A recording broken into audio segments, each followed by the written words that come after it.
That movie is a shit show. What you think you see, what you think you hear, that's what it's about. It's all a theater of the mind. No, it's garbage. It's garbage. Mood and atmosphere. Now that I really like. That's what I'm looking for. That's what I want to see.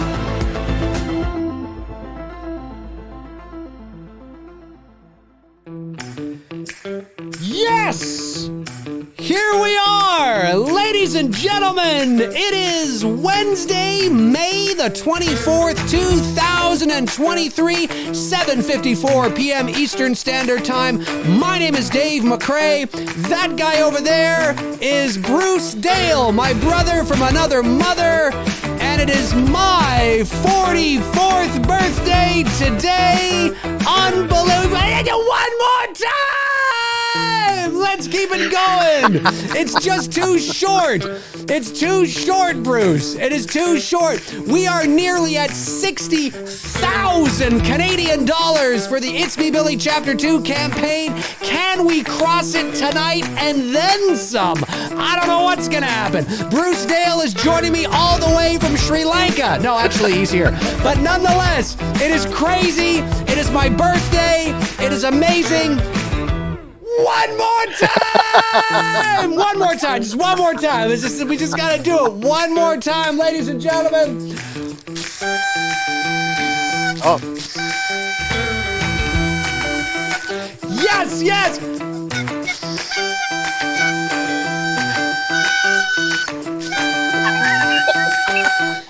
Come on! Yeah, not that far away. Woo! All right. Here we are. We may be late, but we come late in style. Bruce and I just got back from a birthday dinner. Bruce, thank you again for the lovely birthday dinner. I really appreciate that very much. Yeah, of course. Yeah. And how you doing? I'm good. I'm good. I'm I'm good. Things are good. I'm just feeling good. Lots going on. It's been busy time, getting ready, making the movie, doing all kinds of stuff. But it's been real good. It's been real good. So man. I'm excited. I'm stoked. And listen, happy birthday to you. I think let's all give a big shout out, a big happy birthday to Dave. This is it. This is where the coffin closes, and no, I'm just kidding. I'm not that far behind. No, you're not. Well, no, because we are the same age for 3 months of the year. It's through February, March, and April, and most of May, and then I surpass you again. It's been like that. It's crazy. It's always been like that for some strange reason, but the big 44 today. It's weird, I mean, it sounds like such a cliche to say that I don't feel like 44, but I don't. I still, when you're younger and older people, like when you're a teenager or a kid, and maybe your parents or your grandparents, you'll hear them say like, well, I might be 40, but I still feel like I'm, inside mentally, you still feel like a kid, or you still feel like you're young or whatever. And it's true. I mean, I think it depends on the kind of person you are as well. You don't necessarily allow yourself to grow up completely, but that's it, right? That's it. But yeah, it's hard to believe. May 24th, 1979, at about 3:30 in the afternoon Eastern Standard Time is when I was born, and so I officially turned 44 at about 3:30 this afternoon. Okay, and I wonder how many people, and again, just a shout out to everybody that's watching. You don't have to disclose this if you don't want to, but can you remember, or did your parents ever tell you the exact time that you were born in the 24 hours, right? So like, I think, so what did you say? You said it was in the afternoon? I was about 3:30 in the afternoon. 3:30 in the afternoon. So I think I was I want to say 3:18 a.m. Ooh. Yeah. The witching hour. That's right. That's right. Is that the witching hour, or See, is midnight the witching? No, I think 3 is 3 the witching hour, something like that. Anyway, I thought midnight was. maybe but I could midnight's be the witching totally wrong hour. on that. Maybe 3 Yeah, is yeah. the warlock hour. No, I don't know. Yeah. Warlocks are real. Yeah. No. yeah. Hey, Dick Warlock, Halloween 2. Good night, everybody. Halloween reference. We'll be here all week.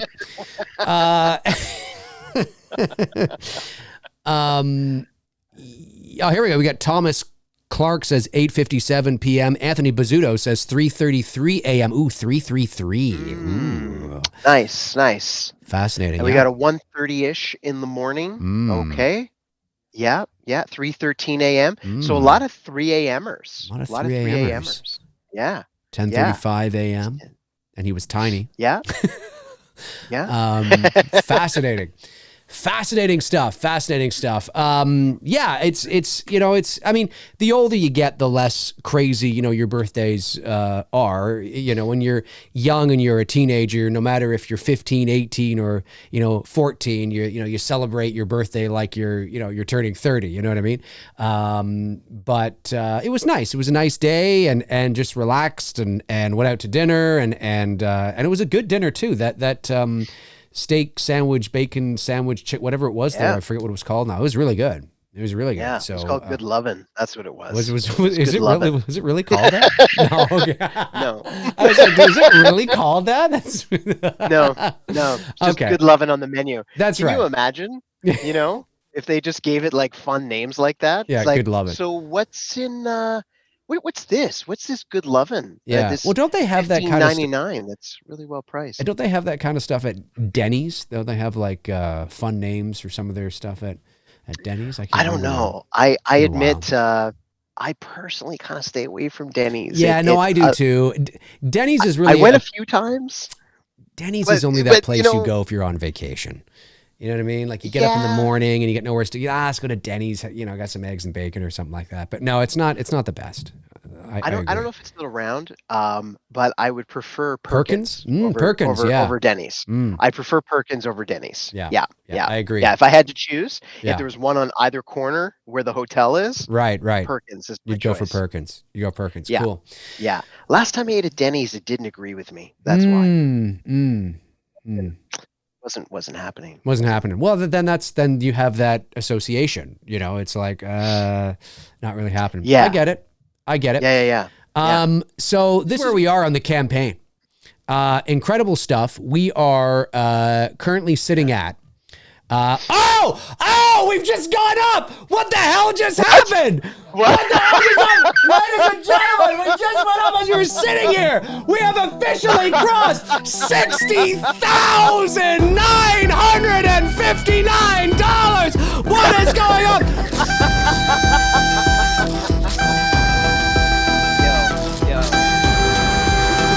We are less than $40 away from 61,000. Unbelievable! We're going to be giving shout-outs to everybody that donates to the campaign today. We're going to see who the fuck that was. Who it was, ladies and gentlemen. Unbelievable!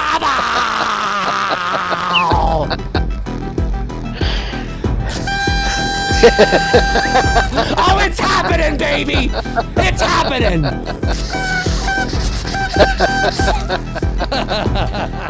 Dude, amazing. Incredible. We've just been sitting here for 38 seconds. What the hell's going on? All right, we got to give a shout out to who this was, ladies and gentlemen. Somebody has gone hard into the paint here. Somebody just went hard into the paint. Let's give a shout out. We're going to be giving shout outs to everybody that donates to the campaign today. And we have Calvin 2. Am I saying that right? TIU 2? Is that how you say that? Anyways, Calvin, my apologies if I'm saying or if I'm mispronouncing your last name, but nonetheless, Calvin, you know who you are, has just become an associate producer on It's Me, Billy Chapter 2. Nice. Calvin, nice. Thank you so much. Thank you.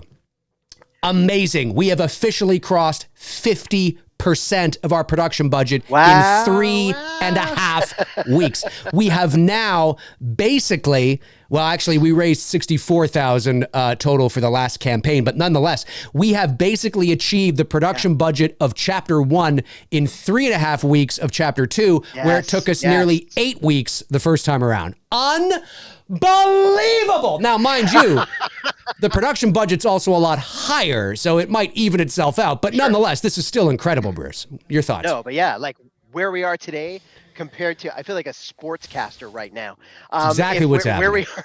Where we are today, you know, down by ringside, I was watching the forum, the way this guy just went out and got in there. It's the fucking, up against the ropes. It is the UFC right now. That's what's happening That's here. Right. That's right. Yeah. The UFC of Indiegogo campaigns. This was, no, for real though. No, this is amazing. So thank you. And welcome aboard. We did a special shout out to the other associate producers and co-producers just the other day for the updates, and we will do that again for everybody else that do it. Oh, this was Calvonics. Calvonics became an associate producer. Yes. Calvonics. Fellow Canadian. Yes. Canadian hip-hop artist. Got to check him out. Check out his album. He's got streaming on all of the major feeds. Check him out. Just dropped a couple of albums within the last year. In fact, he did a freestyle rhyme. And he did, which was really good. It was really cool. Yeah. I shared that out like on the story, and it was, dude, that was super cool. Yeah, like, very cool to kind of just that kind of engagement and just people loving it like that. That's awesome. Very that's cool. Awesome. Very cool. Let me just, dude, awesome to have you aboard. Let me just quickly grab the super chats so I don't get too far behind. Let me see here. So the very first super chat that came in earlier before the stream even started was from one of our co-producers, Joshua Lott. I think you're a co-producer, if I'm not mistaken. Sent in a very generous super chat of $50. Thank you so much, Josh. I really appreciate that. And says, happy birthday, Dave. Use this money to go get yourself a present, and be sure to thank me for adding a step to your birthday process. I really appreciate that, man. Thank you. Thank you so much. It means a lot, dude. It means a lot. Chris Snyder, my man, Chris Snyder says, happy birthday, Dave. Sends in $5. Says, remember, you're not getting older, just leveling up. I like that. What kind of cake and ice cream do you like on your birthday, if any? Ooh, you know what? Ooh, yeah. Cake is cake, right? I mean, let's be honest. You know, cake is cake. Well, some cake's not that. Okay, fair enough. But I mean, you know what I mean? Like standard birthday cake is, is good. Sure. I have to say, I love blueberry cheesecake. Cheesecake. And ice cream, maybe some blueberry cheesecake with just standard vanilla ice cream, I think would be really nice. Ooh, yeah. No, that's like a classic choice, I know. What about you? I love cheesecake too. Oh yeah. I love cheesecake too. I'll pretty much go for anything. But you know what? Cheesecake or red velvet cake. Ooh, right? yeah. My daughter makes amazing red velvet cupcakes. Shout out to Ciela. She she's just like a master baker in the kitchen. She'll do some amazing stuff. Yeah, I've got I hear, I don't know if she's watching, but Ciela, I hear you're pretty good at baking cookies, and I have yet to have the Ciela cookies. So that's right. I gotta maybe time you come over. Maybe this summer you can make some, and I can take some home in a Tupperware container. I'm just saying. I'm sure she'll be down with that. Okay, cool. Yeah, just send me the invoice. It's all good. It's all good. Very cool. And then Chris follows up with, we got the Calvin one. Chris follows up another one, says, here's $5, and here's some love for Bruce as well. I got to make it fair. Awesome. Thank you, Chris. Really appreciate that. Josh McKenna. Josh, I saw that you donated some money to this morning towards the campaign, so thank you so much for that. Josh sends in $4.99, says, happy birthday. What's your favorite gift you have ever received, or a gift that has meant a lot to you? Ooh, great question. Ooh, I like that. My favorite gift that I've ever received. I've received a lot of gifts over the years. I would say that a few years ago, I can't remember if this was for my birthday, if it was for Christmas. I think it might have been for Christmas. But my girlfriend, who I've been with for years, she got me a really nice hummingbird. It's like not a real hummingbird, but like an ornament hummingbird it almost looks like it's made of glass or something, and you can hang. It's just really, really pretty, and it meant a lot to me, obviously because it's from her, but also because the tattoo on my right forearm is a hummingbird in honor of my mother. And so it was a very special thing, sort of like it's in honor of my mom as well. Of course, for those of you that may not know, both my parents passed away in 2011. So, and I was very close with both of them. So that meant a lot to me to have that, and that hangs in my bedroom. So that was very nice. There's also the live on air sign. I have a live on air sign. Actually, I should have turned it on for this, although I don't know who I'd be turning it on for. It'd be really just for us, Bruce, for me, but for you, that's right. But I have this live on air sign that you can turn on, and it kind of, illuminates this fluorescent light. You guys see it if you ever watch my McCrae Live episodes. It's at the very opening of my McCrae Live intro, and my very lovely lady bought me that as well. And I believe that was a Christmas gift. And that was really cool. It was unique. I was like, oh, I wasn't expecting, that's really cool because it's very me, right? You know what I mean? With all the, the broadcasting and all that kind of stuff. So I like that. That was really cool. Just things like that. I'm pretty easy to please, you buy me, even if you buy me like, a gift card to the movies or I'm like, I'm like, all right, just because let's do this, movies, like to me, that's like, buying me a gold watch or something, so I'm pretty easy to please, but gifts like that over the years. My sister Jill, speaking of Harrison Ford, because I took a photo of myself sort of like Indiana Jones and posted it today on social media. Dope, man. It was dope. But my sister Jill, for Christmas about 20 years ago, she gave me, it's not personalized obviously, but gave me a promotional photo from Raiders of the Lost Ark with Harrison Ford's signature on it. And that's probably, I have it here. That is, because I'm such a big Harrison Ford fan. That's a cool gift. Yeah. Yeah, that's Ford's cool. Autograph there, and it really is his autograph. It's been authenticated and all that kind of stuff, but that's really cool. That's really cool. So that was a cool Christmas gift. But things like that, Absolutely. you know what I mean? For sure. Chris Snyder follows up with another $5. Thank you, Chris, and says, and one more for Billy and Agnes. Of course, can't leave Billy and Agnes out of it. You know what I'm saying? We cannot leave Billy and Agnes out of it. Unreal what's happening here. $60,959. Incredible. Wow. Let me go over to the other page here. And I just want to remind people, obviously we still have two co-producer perks remaining, as you can see there. And we also have something that we launched onto the campaign earlier this week, just a couple of days ago. We launched these sweaters here, the holiday sweater, which some of you who are Black Christmas fans might recognize. Let me scroll down. There we go. Starts. This is by Amalia of Poltergeist, and I always get this mixed up.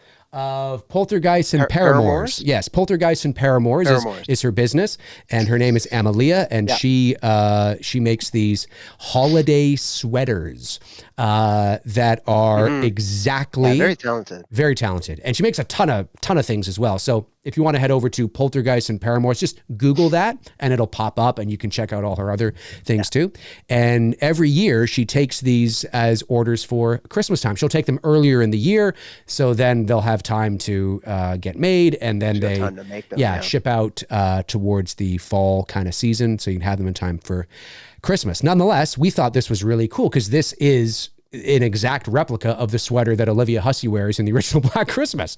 And we thought, so we partnered with her like we did with Jimmy Falco for the Halloween Mass. We partnered with Amalia to offer up some of these available. Now, they're limited though. They're limited. And unfortunately they are limited in the sizes as well. So that we have them currently in small, medium, large, and 1XL is what we are offering. There are 5 available in each size. And of course, again, like with all perks, it's not just the main sort of draw that you also get. If you click on the image, you'll see here that you also get your name in the end credits, of course, the digital download package, the holiday sweater, of course, and some BTS photos signed by Bruce and I. So pretty cool package. That's $200 Canadian again for most of our viewers in the States, you'll be seeing a number a bit lower than that. But this is like a novelty item that you just can't get in a store. So, this is really cool. Like the Halloween mask, like the Michael Myers mask from, Jimmy Falco. This isn't something you can just walk into a store and pick up. So we thought that was really cool. So maybe that might interest some people as well. And of course, even though we gained an associate producer today, I believe we have about I think another 7 associate producer spots available still. So you might want to check like those that, out. yeah. Anyway, cool Yeah, because stuff indeed. we actually doubled the quantity of associate producer perks because they sold out like really fast on the first campaign. They and did. They were so popular. Everybody loved them. Yeah. We had a number of requests throughout the rest of the first campaign. Yes. People asking, "Hey, is there any way that I could, get in on that?" And so we thought, you know what, this time let's double the quantity offered. And I think we made a good choice there because we're already more than what we had on the first film. Correct. Which is super cool. Correct. So really awesome. Correct. Really awesome. I agree. I think we've just gone up a little bit here. Let me see here. I think we've just gone up a little bit. Let's give shout outs to who these people are. Again, thank you so much. Everybody who donates to the campaign today. Oh, wait a minute. We've gone up, but it's not showing yet. Hang on a sec. I want to get it exact. Okay. We've got somebody who has picked up the holiday sweater. Holiday sweater. We are now sitting at 61,193 Canadian bucks. Unbelievable. Wow. So this is, is it Carian's? Ciaran? Ciaran? Say it again. What is it? Ciaran. Carian? Okay. Something like that. Mulgrew. I'm not sure. Karen Mulgrew. Something like. My apologies for butchering your first name. Your last name Mulgrew. I'm pretty sure I've got. My apologies, but thank you so much for picking up the holiday sweater. Emilia will be pleased, of course, to be able to make that up for us and for you. And so that's really, really cool. You're going to like it. They're good quality. And by the way, it's unisex. So even though Olivia Hussey's the one that wore it in the original, guys, you can wear it too. It's not going to look, feminine or whatever. It's just in terms of the way that it's cut. Yeah, it's the way it's cut or anything like that. No, not at all. It's just a sweater. I mean, come on. I mean, I'm probably going to get one. I mean, let's be serious here. And I'll wear it on the show probably like all winter. Yeah. I'm going to wear mine to work. 100%. And then because it's such a shirt to go with it. Yeah, and because it's such a niche item, most people are probably not going to like get it, but then you're gonna have that one person that's gonna go, "Oh, Black Christmas! Oh, that's so cool!" And you'll be like, "Yeah, what's going on? Yeah, like, where did you get that?" Yeah, exactly. It's really cool, really cool. So again, we've already crossed 61,193, and shout out to Kevin Ketchy, I believe, Ketchie, Kevin Ketchy, who just picked up the Get Your Name in the End Credits perk. So amazing! Thank you so much. Really appreciate that to both of you. Thank you. Amazing. Man, I mean, look at this, dude. 50%, 61,193. I am so excited to make this movie, Bruce, and I know you are too. Yeah. The things that, at dinner tonight, we were talking more about like starting to get into some of the shot sequences that we want for a particular moment in the film. Yeah. And just getting excited, crafting the shots, imagining the angles, some of the lighting that we want to talk about with Greg. Yes. Greg's our director of photography. Excuse me. And just kind of, thinking through a lot of that and talking through a lot of that. Yeah. And it's fun. Like I love, I love getting into the creative part of it. I love like really being able to like, dig into all of that kind of stuff and, be able to imagine, because like you did, I think we very much share this in common. We can very clearly see it in our mind, what it would look like. Yes. And, and we can imagine not just like the visual look of the moment, but it could also be, the pacing. Like we also imagine the editing. like how long will that shot last? How many jingles on a door handle before we would cut to the next shot, and what would that be, and Well, who's going to be in it, how's it going to be framed, and what angle? Like, you we're and all over that. and there are a lot of filmmakers that are like this, and there are a lot of filmmakers that aren't like this. You and I are very much, we're not just directors, we're not just we're very much filmmakers in terms of a sort of a Swiss Army knife, because in a lot of ways, we will be thinking through the process and it could be because we are also editors as well, but we just naturally think like an editor when we're, thinking about scenes and how they're going to be put together and the blocking and things like that. And we're also thinking from a directorial standpoint as well, in terms of, what the emotion of the scene is going to be, what the feel of the scene, what the actor is going to do. Character motivation. 100%. But then we're also thinking about it from almost like a director of photography point of view as well, right? Because, we're looking at, what lenses are we going to use for this? How are we going to, what's the lighting going to be like? Like, we're very much, that's why I think we work so well together, because we've known each other for 31 years, but also because we think about the entire vision of the project, not just one aspect of it. We really are thinking about this as a whole. It's fun to bounce these ideas off and to see the campaign so successful. It's just further motivating. It is. I mean, and I've said it many times, I'll say it again. It's all of you out there that are making this a reality. Yeah, you are the ones that are helping. That's real talk. 100%. It's not hyperbole. It's not blowing smoke up your ass. It's without you, this cannot happen. And it really is by the fans for the fans. I mean, that really is what this is. It's no different than what, Cecil has done or what Vince has done with, Friday. It's the same thing. It's all crowdfunded. It's all from the fans for the fans, by the fans for the, like, you know what I mean? It's exactly what it is. And I think there's, sorry, go ahead. No, go ahead.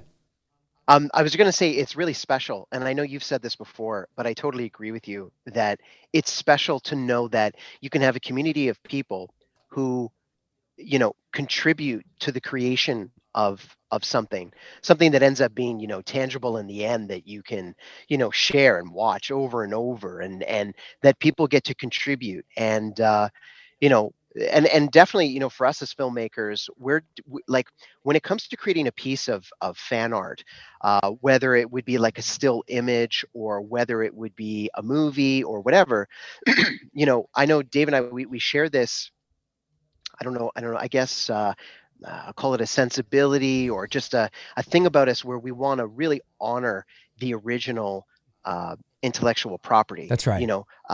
And it doesn't, like I said, it doesn't matter what that end art product is, but we really want to be truthful with it, but give it our own flair, modernize, but stay honest and true, keep it authentic. So, like, when you watch it, it's like, oh yeah, I am watching. I feel like I'm watching the sequel to this. Yes.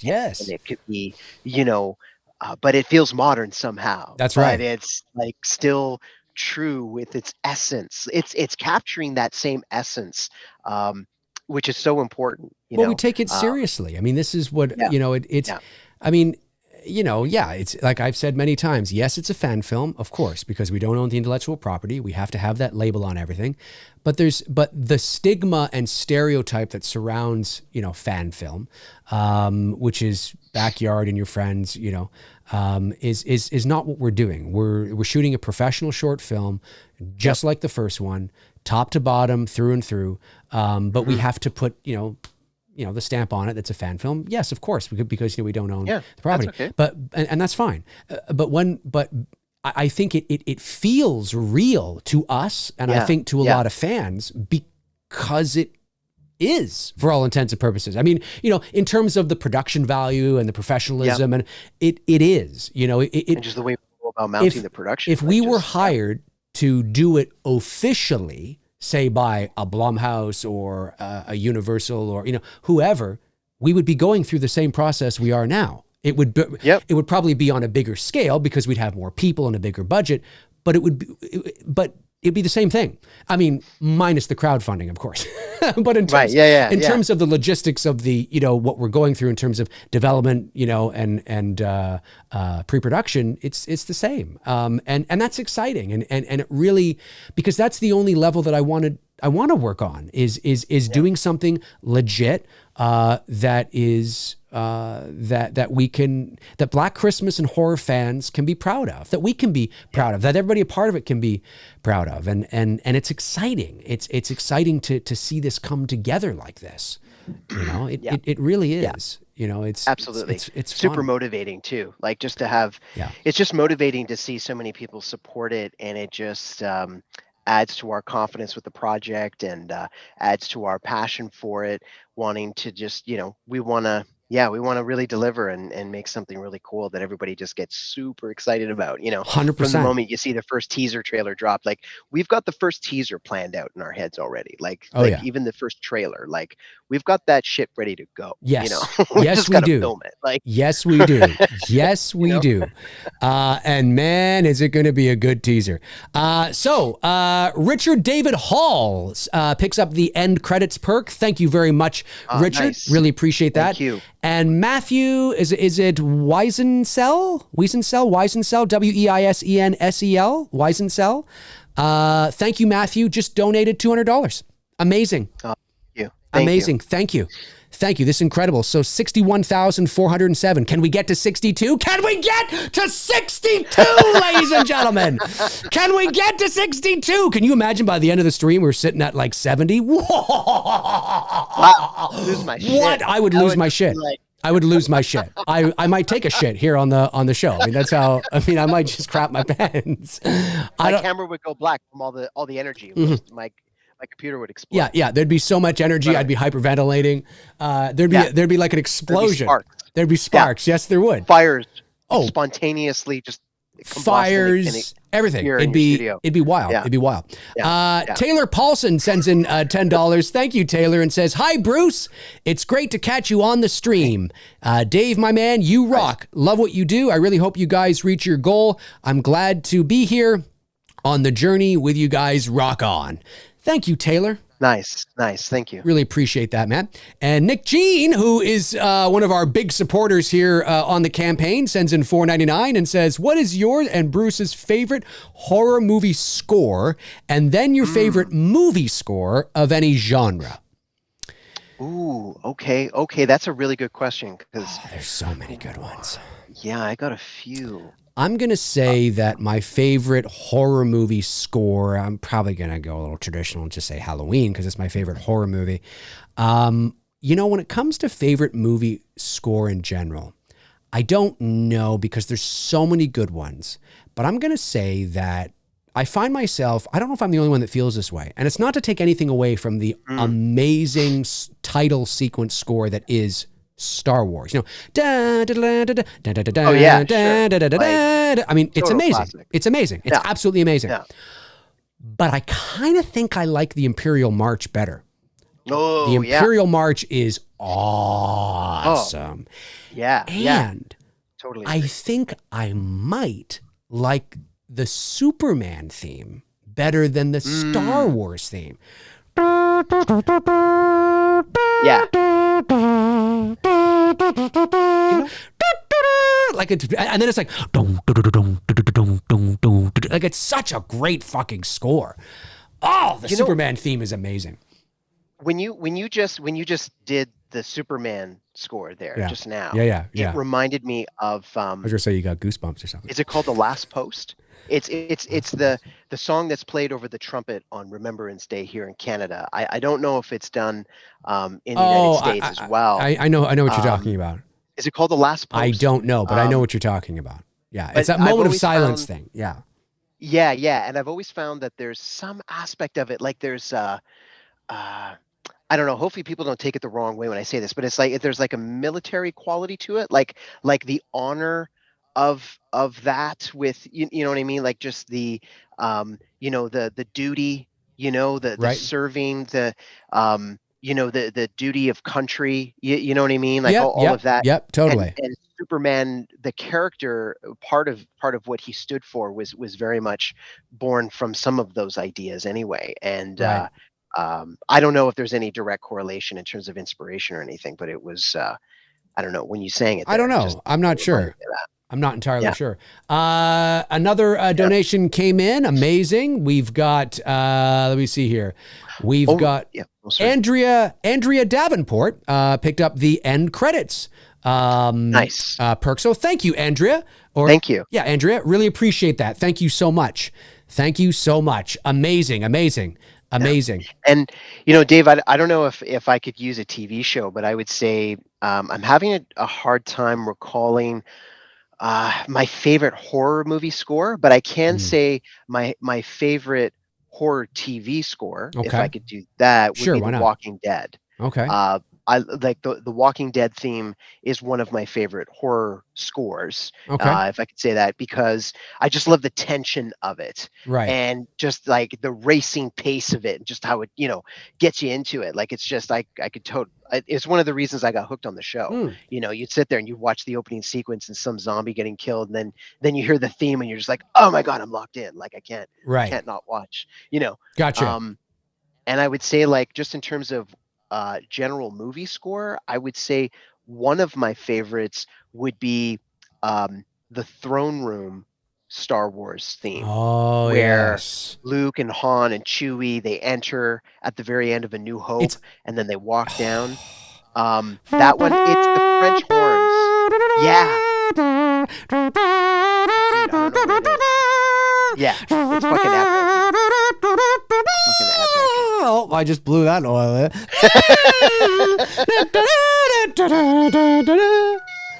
That's Happy birthday, Dave McCray. You're 44 today.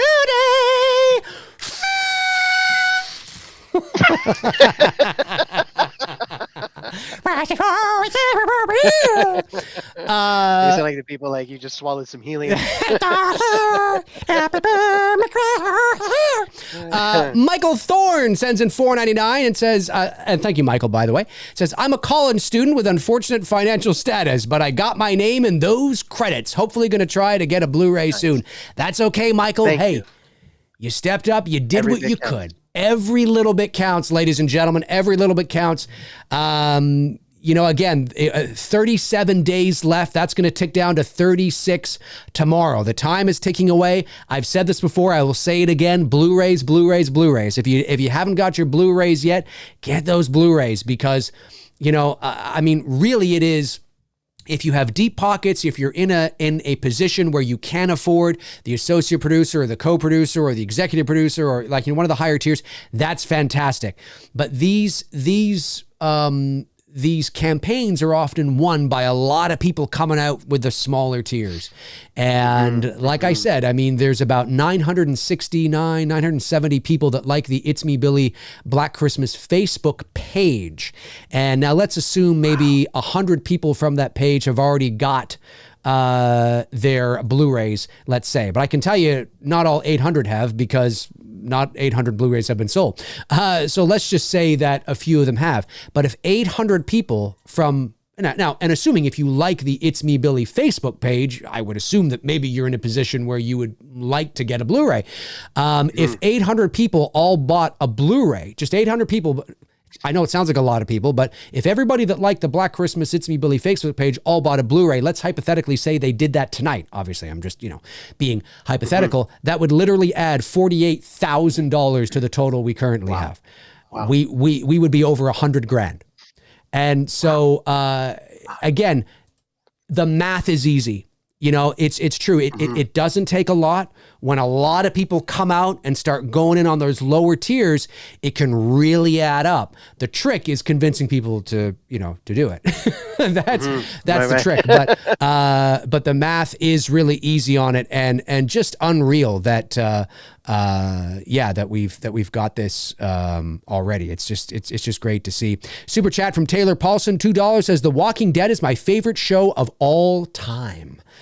Yeah, Amazing. it is. It's definitely one of my favorites. I remember the first the first 2 seasons I found like just compelling, right? Mm. And I think what it was in the beginning was um, the reality that they brought to it. That's how I'm going to put it. Where it's like, you know, you're faced with these real decisions, like what if this actually happened, and then the choices that you have to make as characters. Like that's one of the things that I love, and I've always expressed this to Dave.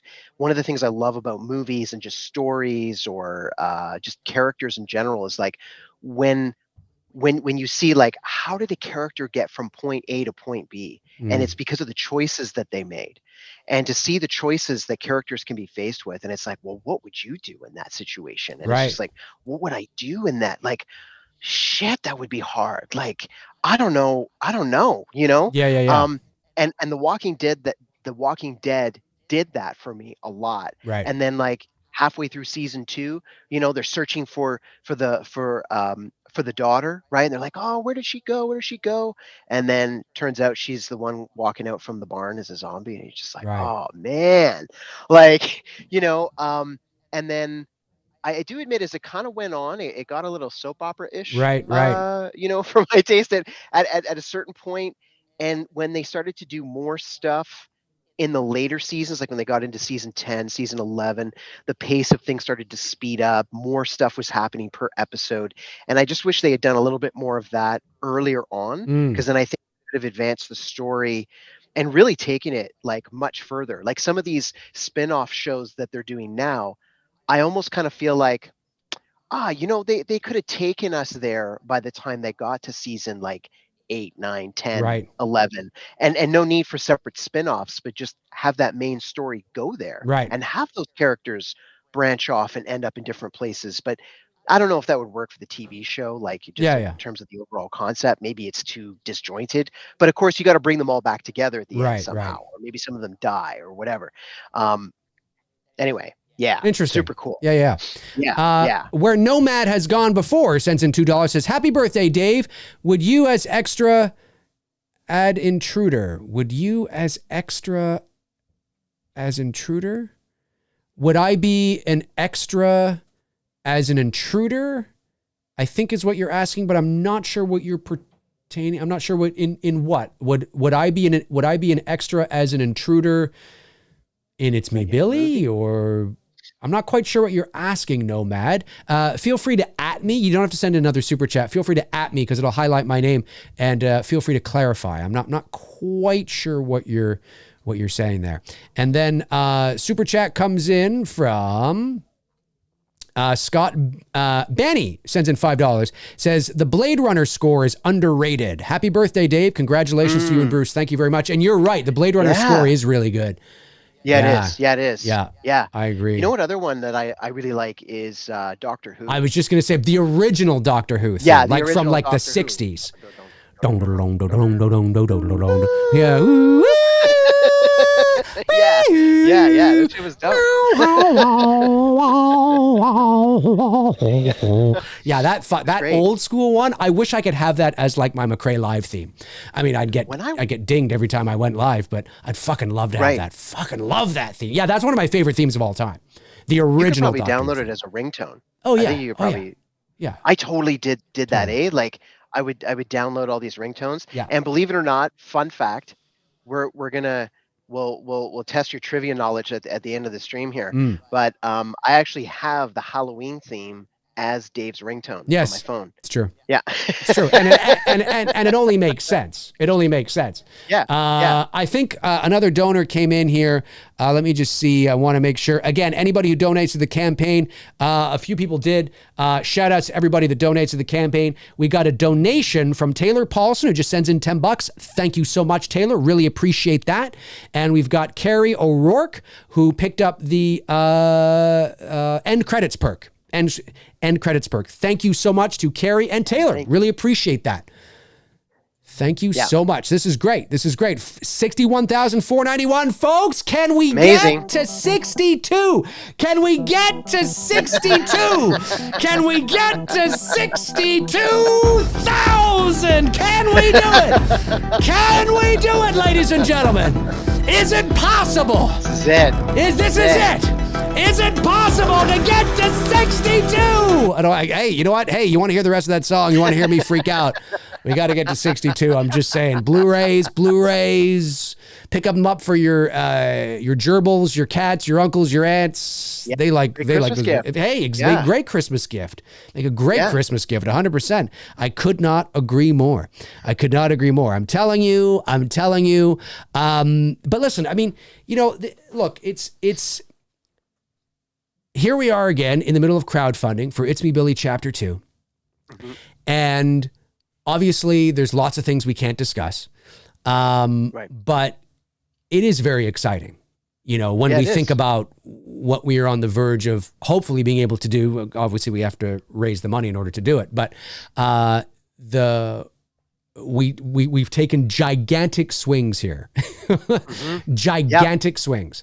But hey, so far so good. And you know what? At the end of your life, you want to be able to say that you took the swing rather than I didn't take the swing. Well, that's it, right? Yeah. You want to, no regrets, no regrets. Yeah. You want to say that you lived, you gave it your best. And, there was, I forget the guy's name. He was local politician here. I know this, but I don't know. He had just there was some event that I attended, and it was for the film industry, and he was so compelling with the speech that he gave. And I had a chance to kind of talk with him afterwards and just ask him a few questions just about, like his inspiration. Like he just had a lot of charisma, just really inspiring guy. And he said, you know what, Bruce, really a lot of the problem is that people just don't, they're afraid of failure, but they don't even try in the first place. And you really you got to make the effort to at least try. And just doing that alone, you never know what's going to happen. He said it way more eloquently than I just did. And it was way more, just way better. But you get the point. But he's right, right? Like, I mean, look, we have taken, I said on the last stream, there's so much work that you and I have put into this behind the scenes that a lot of people just don't know about, and nor that they would know about, right? I mean, when movies are in development and things are happening and phone calls are being made and and dealing and wheeling and all that. I mean, no, it's not things you talk about publicly, but you and I have worked so hard to get to even where we are right now. With this. And so it really is amazing and humbling and great to see the community step up in the ways that we have been. Cool. Yeah, it's great. And on the first campaign, I remember, saying to Dave, because he had kind of suggested the idea, maybe we do this crowdfunding, and showed me some other examples, and I was like, do you think people have the interest? Do you think they'd really support? And I was really floored and very humbled by the support, and obviously very grateful, and just the same this time around, just as thankful, just as humbled, and it's just incredibly cool. And we want to do right by all of you and just turn out an amazing end film, give it our absolute best, and just do everybody proud and make everybody excited, and just give it our absolute best, and it's I think Oh, sorry. I was just going to say, like, for us, when we're there on set, we just totally get in the zone, and we're there in that creative space, and man, it's magical. You hear other filmmakers talk about it, and sometimes you hear performers talk about what it's like when they're on stage performing at a concert, and just like the magic and the energy. Now that's a very different kind of energy. It's a live performance, but yeah, and the volume of energy that comes at you from the crowd, very different thing. So I acknowledge that. But there's something to be said, you hear I think you've got a well-organized set and people feel comfortable, they feel like they can trust each other, they feel as though there's vision, but they're taken care of at the same time. It's just that nice blend and balance of all these different factors, right, and more. That I think you really do get that sense of family. And part of it too is that you have a small group of people, relatively speaking, right, working together in close proximity in a very intense. It's an intensity that's there. The quantity of hours that you put in working closely together, problem solving, and just experiencing this process of creating this film and the amount of work and labor that goes into it. There's nothing glamorous about it. It's hard work, but it can be a lot of fun and exciting, and you get into this groove, and there's, I don't know, there's just this really cool vibe that you can get on set that's just unlike anything else. Well, That's and also too, I you think know, what's cool about cool. what we're doing is that we're the only ones to have ever done it. And that's it, like, You mean the sequel for, yeah, or like to yeah, do any kind yes. of sequel of any kind Yes. I mean, yeah, yeah, although we are unofficial, which just basically means we're not officially recognized by the intellectual property owners and, yeah, officially, okay, fine. But nobody has ever done it. We are, I mean, okay, so we don't have the label as official, but we're still a professional production, and nobody's ever done it. And so to be in a position where we're doing something like this with who, is pretty darn spectacularly wild what's going on. yeah, And I mean, it's really freaking cool. And we're not there yet. Obviously, again, we have a ways to go. We got to raise that money, but it is, you're right. I think that at least helps me out. Is when we're there, it's like, this really does feel legit. Full on, yeah, legit. And that's exciting to me, yeah, to be in that environment, to feed off that energy, and to do something that no one's done before. yeah, I think is really exciting. yeah, yeah. Movie Chat and More Part 2 sends in £5, says, Bruce, what gravitated you towards this beautiful, sexy buddy of yours? Also, would you go back and watch Halloween 6 instead of 7? I told the story about how you and I went to go see Halloween 6, but then I got in because I was 15, looked 25, sounded 30. You didn't get in because you were 14, looked 12, sounded 10. And but yet for some reason you went and saw 7, I went and saw Halloween 6. Yeah. I've told that story. And obviously you saw the better movie. And I've seen Halloween 6 obviously since that experience. Yeah. And, you were 15, excuse me. Yeah. 7 is a far better movie. Sorry if I'm offending any of the Halloween fans. No, you're not. But you're not. 7 is an amazing, like, 7 is a downright thriller. Psychological it's a horror classic. Yeah, it's an incredible film. Yeah. So no, I would go back and watch 7 again. Same. Hands down. I would go back and watch 7. And, I want to watch 7. Yeah. And to answer your first question, you know what? I'm sure Dave's mentioned. I know we've talked about it before on previous shows, but we met back in grade 7. Yeah. And it was in homeroom, day 1 of school, right? New school. Yep. Day 1, first day of school. We sit down beside each other at the same table. September 92. Yep. And so we were just cracking jokes in that first class. Well, you said I was making fun of the teacher, but I don't remember making fun of the teacher, but I probably was. Yeah. I remember you had like cut off sleeve shirt, right? Like a cut. Right? Oh, it was the early 90s, And it say USA on the front. It did say USA. Yeah. It was like gray, right? No, it was white. White. It was white, red, and blue, obviously, because of USA. Right. Yeah. Okay. And then so we first met. I don't know. We just hit it off. Great energy, just right off the bat, and then just made each other laugh, and it was just jokes, right? Like right from the beginning. So then I guess it was too many jokes. The teachers didn't like it, and we were never in a class ever again together. And in fact, we weren't even in the same school. That's after right. Grade 8. So we've stayed friends all these years. And never went, pretty much. Like, we only went to the same school for the first 2 years, and that was it. That's the rest of the time, never in the same school, and then sometimes not even in the same city. Yeah, it's true. We were only in the same class for a morning. Yeah, and that was it. And then you got moved out that afternoon. We were in the same school only for 2 years. We were never in the same class ever again, and we didn't even go to the same high school. No. So, I don't know. And then from there, it was love, folks. It was love. Yeah, that's it. Just romance from jump, right? Yep, that's it. It's just, we ended up just making movies together. Like, again, Dave kind of got me stung with that film bug, as they say. And, I've always been into art as well, right? So before meeting Dave, and I still have this passion today, and I still do art as well. And so I've got a passion for both. Yes. And I would say, equally. I just choose different points in my life to focus on one art over the other because I just don't have the bandwidth to do both at the same time. Right. But if I could, I would. But so I just choose and I go back and forth depending on what project's in front of me. So yeah, we just kind of hit it off with that. And I remember making one of our first things was a Coke commercial. It would be considered a spec commercial. Yes, right? yeah. It was a Diet Coke commercial, wasn't it? Diet Coke commercial. Yeah, yeah. It was Diet Coke. Yeah. I had a tie-dye shirt, little Jerry curl going on in the front, and wasn't like a was it Varney? Was that the name of the company? Varney? Was that the name of the company? Remember. I don't remember. I'll be honest. But it was tie-dye. I just remember it was tie-dye. Yeah. Yeah. We came.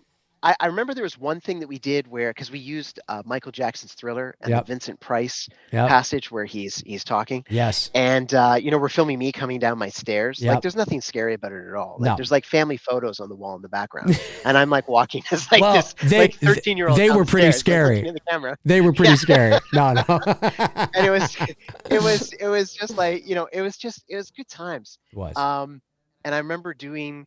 We did a couple of others where we did another one where we wanted to mirror like those ads that you'd see on TV during the Olympics, and again it was like a Gatorade spec commercial. No, it was Diet Lobe.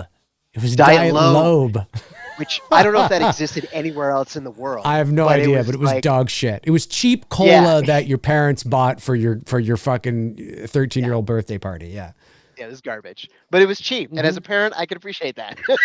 So, it did the trick. Sometimes you got to pick and choose where you're going to invest your money. Yeah, you do. You do. And sometimes people don't know the difference. Yeah. Or whatever. But we did that, and like I remember us doing trying to create like these slow motion sequences. Yeah. Where we'd be like camera low to the ground. You see the pavement. We're trying to make it look like it's like sweltering hot outside. Camcorder stuff. Yeah. My dad's high 8 camcorder. Yeah. Yes. And we've got like the water on our head and it's like dripping off our face onto the pavement. We're like, but this is the thing though. It wasn't actually in slow motion. We were acting like it was in slow motion. Yeah, we're like, because remember, we're like 13, right? Yeah. And we had no technology to be able, like, this is the thing. I used to teach filmmaking classes to youth, right? Yeah. And the things that I would say to them, I'd be like, you all have access to things like iMovie and like Final Cut and like all these things, Adobe Premiere, right? No, we were VCR to VCR. Literally, like it would be taking the high camera, plugging it in to the VHS deck, and like, or do you remember cutting in like real time back and forth? Do you remember the first? There's no slow mo. The first, just us. It is the first movie we ever made was called The Night He Came. And it was based on the subtitle for the original Halloween, which was The Night He Came Home. And me being a big Halloween fan, and it was a Halloween ripoff, let's be honest. And it was. But what was funny about it is that first movie, we did 2 more after that in the series called The Night He Came Back and The Night It Came to an End. But the first one we edited in camera. Like actually we actually would rewind back and stop it at the point where we needed to make the edit and shoot it again. And we actually there might have been a jump cut or two that felt weird, but we did a really good job at making it pretty seamless. That was wild that we were able to do that. And think about it, to get the timing right. We had to get the timing right with like, we would get to know the specific model and brand of a camera to know just how many seconds we'd have to count, that we'd have to rewind the tape so that we could pick it up at the right spot. Cause it would rewind a little bit. Right. We had to rewind it by like 2-3 seconds. Yeah. Cause it was always off a bit. Yeah. Cause we knew that it would take 2 to 3 seconds before the recording would start to kick in. Yes. So it would play a little bit and then record. Yeah. So in order to get that cut just right, we had to back it up just that exact same amount. And then to do music, well, it's not like that shit was added in afterwards. That was no joke. A speaker, a boombox next to the camera microphone, a boombox. It was literally. We would have the camera in one hand, fucking stereo and system on the other. we used Laurie's theme from Halloween. We used Laurie's theme from Halloween. So. And when you think about editing now, for anybody who's a filmmaker in the room now, and you think about, oh yeah, you use like DaVinci Resolve, or you're using Adobe Premiere, or whatever it is, Yeah. and you think about, oh yeah, I'm having to like cut and drop the tracks in and like match everything up, and it's like, yeah, like what Dave is doing right now, we're just missing the camera.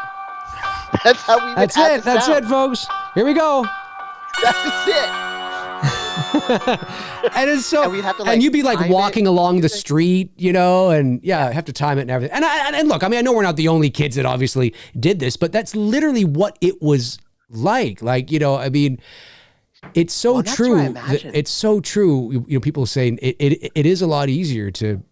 I mean, it's never easy to make a movie, but the ease of access to equipment and editing software and tons of shit that people have now is I can only imagine what that would have been like when we were kids. Yeah, I was gonna say, yeah, it was wild. It is. I remember us coming up with our first production company logo. It was called BD Productions, and we used the screensaver. Oh, Bruce, we got to on the interrupt. computer. We have What? to interrupt. What? Oh, ladies and gentlemen, What? $63,185. Ladies and gentlemen, That's awesome. 52%. Oh my God! Oh my God! That's what I'm talking about. Happy birthday to me! Happy birthday, Mr. President! Ladies and gentlemen, 525 backers, 52% funded, $63,185. Let's go and have a look. Sorry, that was breaking news. Had to interrupt. It was like a massive earthquake or tsunami just hit. Let's go over to the campaign and give shout outs to the people that have come in. Here we go. We have Carl Allen Weidman, I believe is how you say that. Carl Allen Weidman picked up an It's Me Billy 2 Blu-ray teaser cover. Amazing. Nice. Not too many of those have sold, so it's great to see you picking that one up. We think the teaser cover is really cool. Darren George just donated $100. Thank you very much, Darren. Really appreciate that. Darren is a big supporter here on the channel. And Robert Thidoff, ladies and gentlemen, Robert Thidoff, who was one of our associate producers on It's Me Billy Chapter 1, has become an associate producer on It's Me Billy Chapter 2. Ladies and gentlemen, welcome, Rob. Rob, thank you so much. Amazing. Great to have you back on board, ladies and gentlemen. $63,185. Right now we are less than $7,000 away from $70,000. Unbelievable. I think I actually might have crapped my pants there on that one. I'm not sure. I might have to take a look. I don't know what's going on. But just unreal. We are at 63,185. Folks, we started the day at 59. We already on this stream, we have raised nearly $4,000. Wow. Thank you. On this stream alone. That's amazing. Like, just unreal. You guys, like, that's what I'm talking about, Bruce. The McCrazies are, they're stepping up. They're like, you know what? Fuck this, man. We want to see this. We want this to happen. We were there. We're going to fucking do it. Let's do it. They're stepping up. They're coming out of the woodwork. Yes, they're coming out of the woodwork. They're like, let's fucking do this. Let's get this to its goal before the end of June, and let's fucking keep it going into demand. If we can reach our goal before the campaign is over, this goes into demand, and that means we can continue to raise money when the campaign ends at the end of June, which is always great for any filmmaker, because then, there's a little bit of that contingency, or there's, hey, that scene that we were going to cut, now we can add that in. Hey, you know what? We got an extra shooting day now because we raised, a little bit more money. We could actually take our time with that. Whatever the case is, right? Yeah. So it's so important. It's huge. That would be huge. Like if we ended up with like 130,000 or something like that. And now let's not forget, Indiegogo takes their cut as well. That's just standard. We know that we have factored that into the budget, of course. Yeah, but that we don't ever see. No, that we don't ever see. But to raise that much, like to raise it, more. I mean, any filmmaker will tell you, no, that's good. That hey, you know what? Now actually we can extend that scene, or now actually, oh, you know what? 6 days becomes 7 days, because it's not just that extra shooting day is you got to pay for the location, you got to pay production insurance on that extra shooting day, you got to pay the cast and the crew on that shooting day, the rentals, like everything goes up by 1 day. You know what I mean? So again, I mean, if you can raise that little bit extra, to have that cushion where you're like, you know what? Hey, we can take that extra day if we need to, right? Or that extra 2 days, or whatever, or that scene that we cut short. Hey, you know what? We could actually add that back in, or whatever it is, right? So it's so cool to see this. It's amazing to see this level of support already, because it gives us hope that maybe we are going to reach that goal and then have that opportunity to raise a little bit more, which would be amazing. Bruce, thank you. Yeah, like incredible. Thank you. Absolutely incredible. Unreal. And great to have you back on board, Robert. That's awesome. So cool. Yeah. So shout cool. out to all of the associate producers, co-producers. You guys all rock. Amazing. Let me just amazing. I'm going to scroll down here to the associate producer, because I believe we're at 9 now, if I'm not mistaken. But let me just see here. Associate I think producer. it might be a little bit higher than that. Shit, actually. you're right. It's 11. We're at 11 associate producers. Ooh. Wow. Yep. So there's only I thought we were at 9. There's only 4 spots left for associate producers. Listen, I mean, I don't know, man, if this thing sells out like hotcakes, which it's selling out, it's entirely possible, Bruce and I mean, maybe we'll think about maybe adding a few more back in later if it does sell out. We'll think about it. I'm not really sure. Again, we have strategic sort of plans and structures in place of how we, want to do everything, but it's entirely possible, because that seems to be a popular perk. It was popular the first time around. It's proving to be popular again this time around. It's kind of that sweet spot that is just unreal. And then, of course, the granddaddy still waiting there. And then, of course, 2 co-producers already are on board, and two co-producer spots are left. 2 co-producer spots are left. Amazing. Unreal. Amazing. And absolutely Blu-rays, amazing. folks. Blu-rays. T-shirts, as you can see there. Yeah. Blu-ray. There's the official cover, the teaser cover, a copy of the director's script, the official poster. Look at that gorgeous poster. You can get that 24 by 36 hanging on a wall. You can get the teaser poster, a 24 by 36 hanging on your wall. Hoodies, small, medium, large, extra large, extra large, 3XL. They're good quality too. Great quality. Sincerely, they are. Fruit of the loom. Yeah, it's great shit. Yeah. I still wear mine. Same. No joke. And I can't wait. not because I just made the movie, but no. I can't wait to get chapter 2 once. Own both films. So if you didn't get a chance to get the It's Me Billy Chapter 1 on Blu-ray, here's your opportunity to pick up both Chapter 1 and 2. We've already sold 109 of those. Again, for you in the US, you're seeing Canadian prices on your screen, so it will be less for you. Lynn Griffin autographs. I mean, we got 24 of those available. And like Lynn is let's not forget about Lynn, because she's Lynn fantastic. is she is part of the original alumni. She played Claire. Like, remember that too.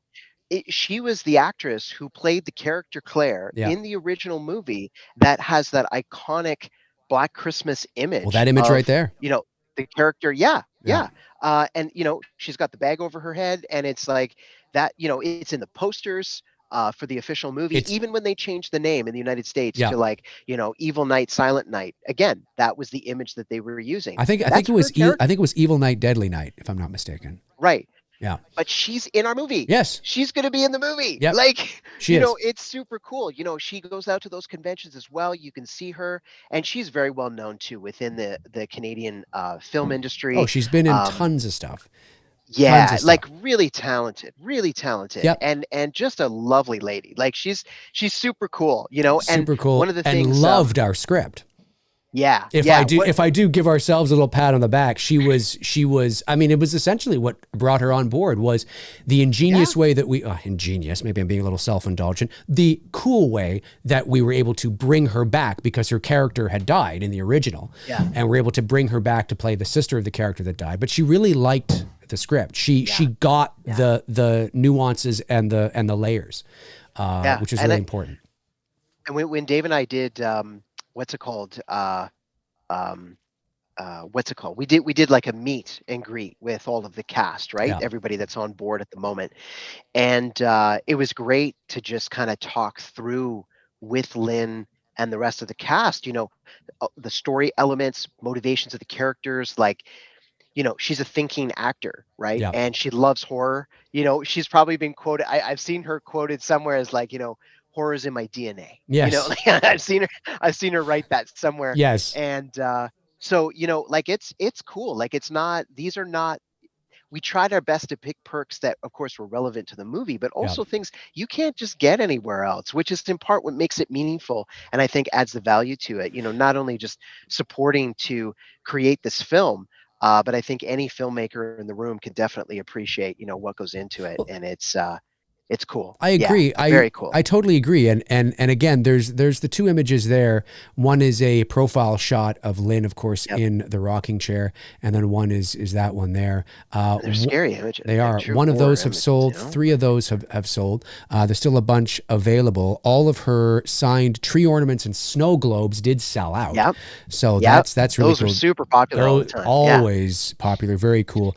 But this is, I mean, one of the most iconic images in horror. Even if you're not a Black Christmas fan or you've never seen the movie, you've probably seen this image in one way or another in your travels in horror. It's on every Black Christmas poster. It's on every Black Christmas DVD, Blu-ray, VHS, somewhere. It's somewhere. If it's on the back, if it's not on the back, it's on the front. If it's not on the front, it's on the back, or it's in the corner. It's on the t-shirts.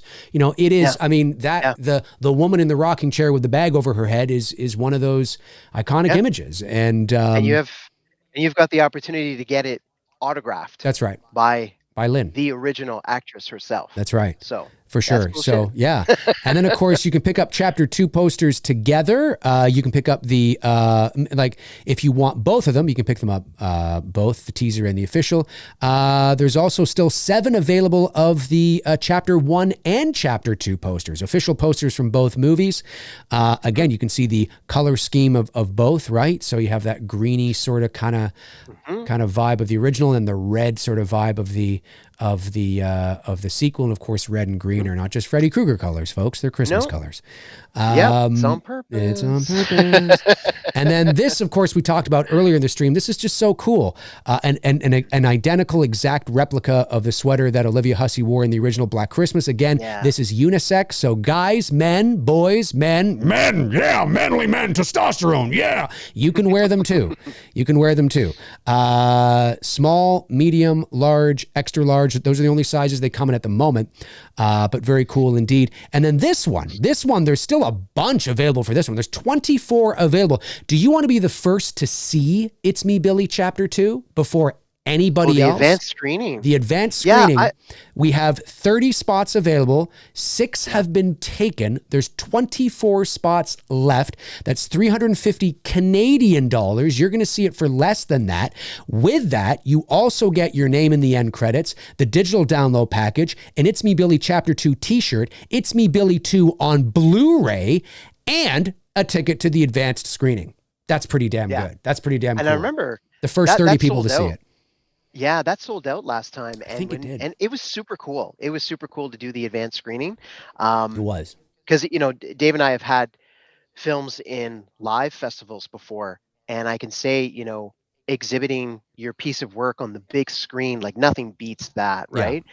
But as an alternative, this is really like still just as cool, because what makes it cool is having the people, having the live audience, and still having that connectivity with people, and you can still get feedback and answer questions. And keep in mind too that with the advanced screening, we watch it, and then Dave and I are able to do a Q&A as well, like afterward. That's right. So if people want to ask questions of us, related to the film, talking about the process, choices that we made. Hey, what went into that shot? Like that was so cool. Like, so Dave and I will be there to do a Q&A as For well, sure. like afterward, Yep. to introduce it and talk about the film. So, and that's what makes that so special too, because well, not only do you get to see it before everybody else, but you get a chance to talk with the filmmakers and learn about their process and some Yeah. of the choices that they've made. And if you've ever been to a film festival, often they have that where they have the filmmakers come up on stage, and they'll talk about that very thing. And That's sometimes right. it's a moderated discussion or whatever. So this is like, the digital equivalent of that. That's right. That's right. That's Yeah. right. Exactly. Exactly. Let's get some super chats here. I know some super chats. Get some of these super chats. So we've got Taylor Paulson sends in $2. Thank you, Taylor. Says, have you guys ever been to Wisconsin? I have not. Have you? I have not. No, I haven't. I have not. But not to say that in my future I won't. It's very possible. Maybe we'll be shooting a movie there. Who knows? Nick Jean sends in $4.99. Says Halloween 2 for horror score. Yeah, the electronic synth score of Halloween 2. I agree. That is really good. Duel of the Fates from Star Wars is amazing too. Agree. Yep. Yep. Great theme. There's so many great themes. Oh, there's so many. And like 99.9% of them are probably John Williams.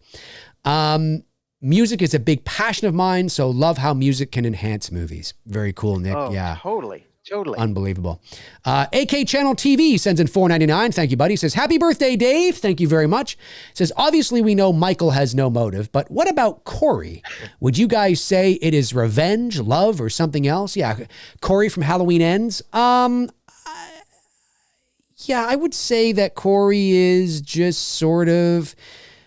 My takeaway is that he's kind of he's sick of being bullied, and he's sick of... Yeah, it's just kind of like when somebody snaps, they're just kind of sick of shit, and they're just kind of getting their revenge just on society in general. That's how it felt to me.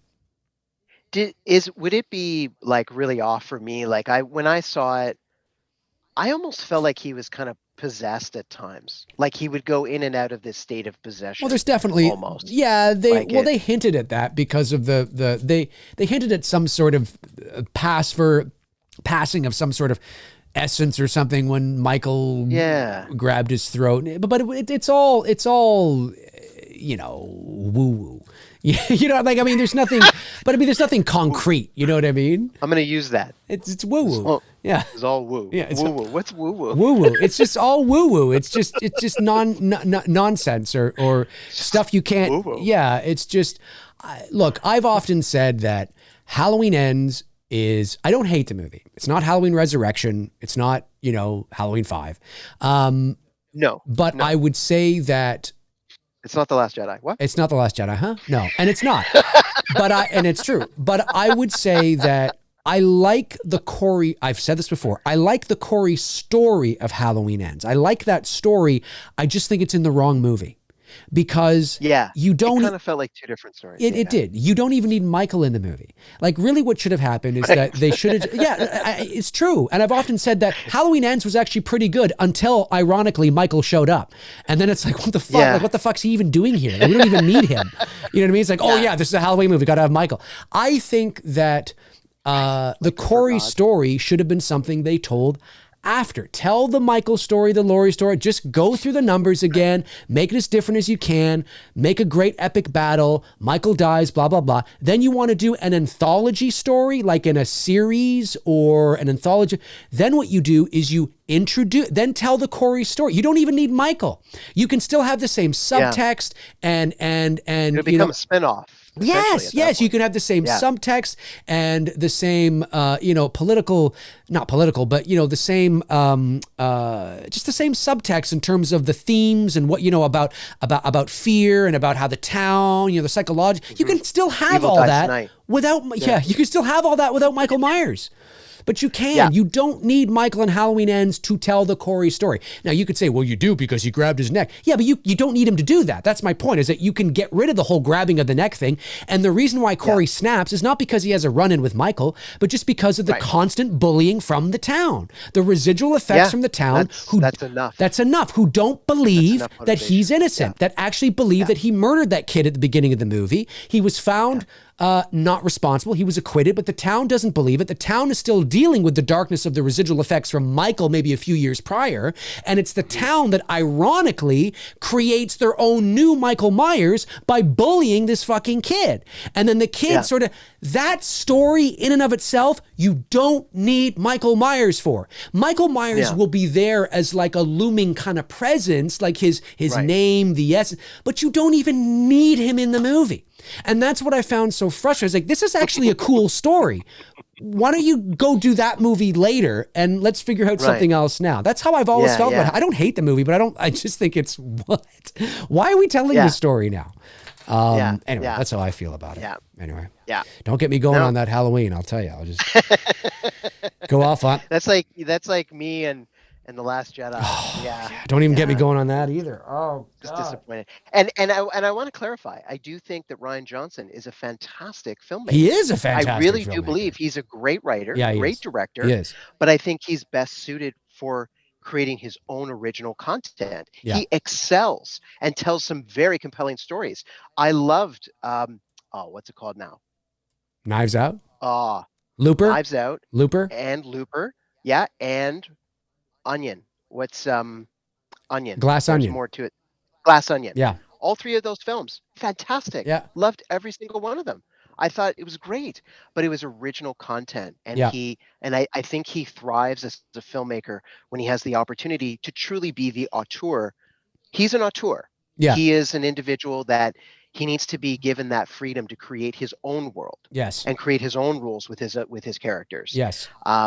And that's fair and reasonable. Not every director is suited necessarily. Not every artist is necessarily suited for every genre. That's it. And that's okay. That's fine.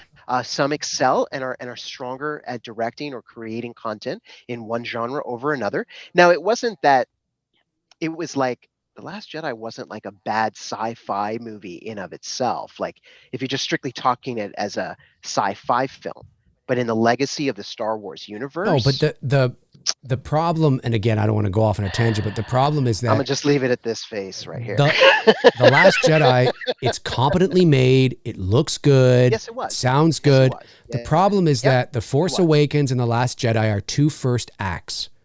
It's not the second act of a 3-act play. It's not a proper second act. For whatever reason, Rian Johnson was giving total creative control, and he obviously didn't. And actually, it's a known fact that J.J. Abrams gave Rian Johnson story notes on kind of, the idea. Which makes sense. And he just threw them all. If I was a director, I'd appreciate that. He completely just abandoned them. And so, and that's unfortunate. It is unfortunate. And because that's like, sorry. No, I was just going to say, it's just anyways, we could go on and on about it, but it's structured like two first acts. And that's why it feels like we're beginning again. And then people will go, I agree. And I'm amazed at how many people think The Rise of Skywalker is worse than The Last Jedi. I'm like, what the fuck are you guys on? The Rise of Skywalker is way better than I'm not saying it's a great movie. I'm just saying that I would much rather watch The Force Awakens and then The Rise of Skywalker than ever watch The Last Jedi ever again. I'm not saying The Rise of Skywalker is great. I'm not saying it's what it should have been. No, it's not. No. But I knew, but of course it did. But I knew that it could never be what it should have been, and that's because of the second act. And people say that, where's Palpatine? It's Palpatine. It feels like two movies. Well, because it is. Really, we should have got a 9 and a 10. That's what we should have had. And you know what? That would have worked. And you know what? Like, still, even just stepping back from a pure filmmaker point of view and looking at the complexity of logistics that goes into making a movie, just that period, my hat's off to any filmmaker and any team that can make a massive tentpole production, massive budget thing like that.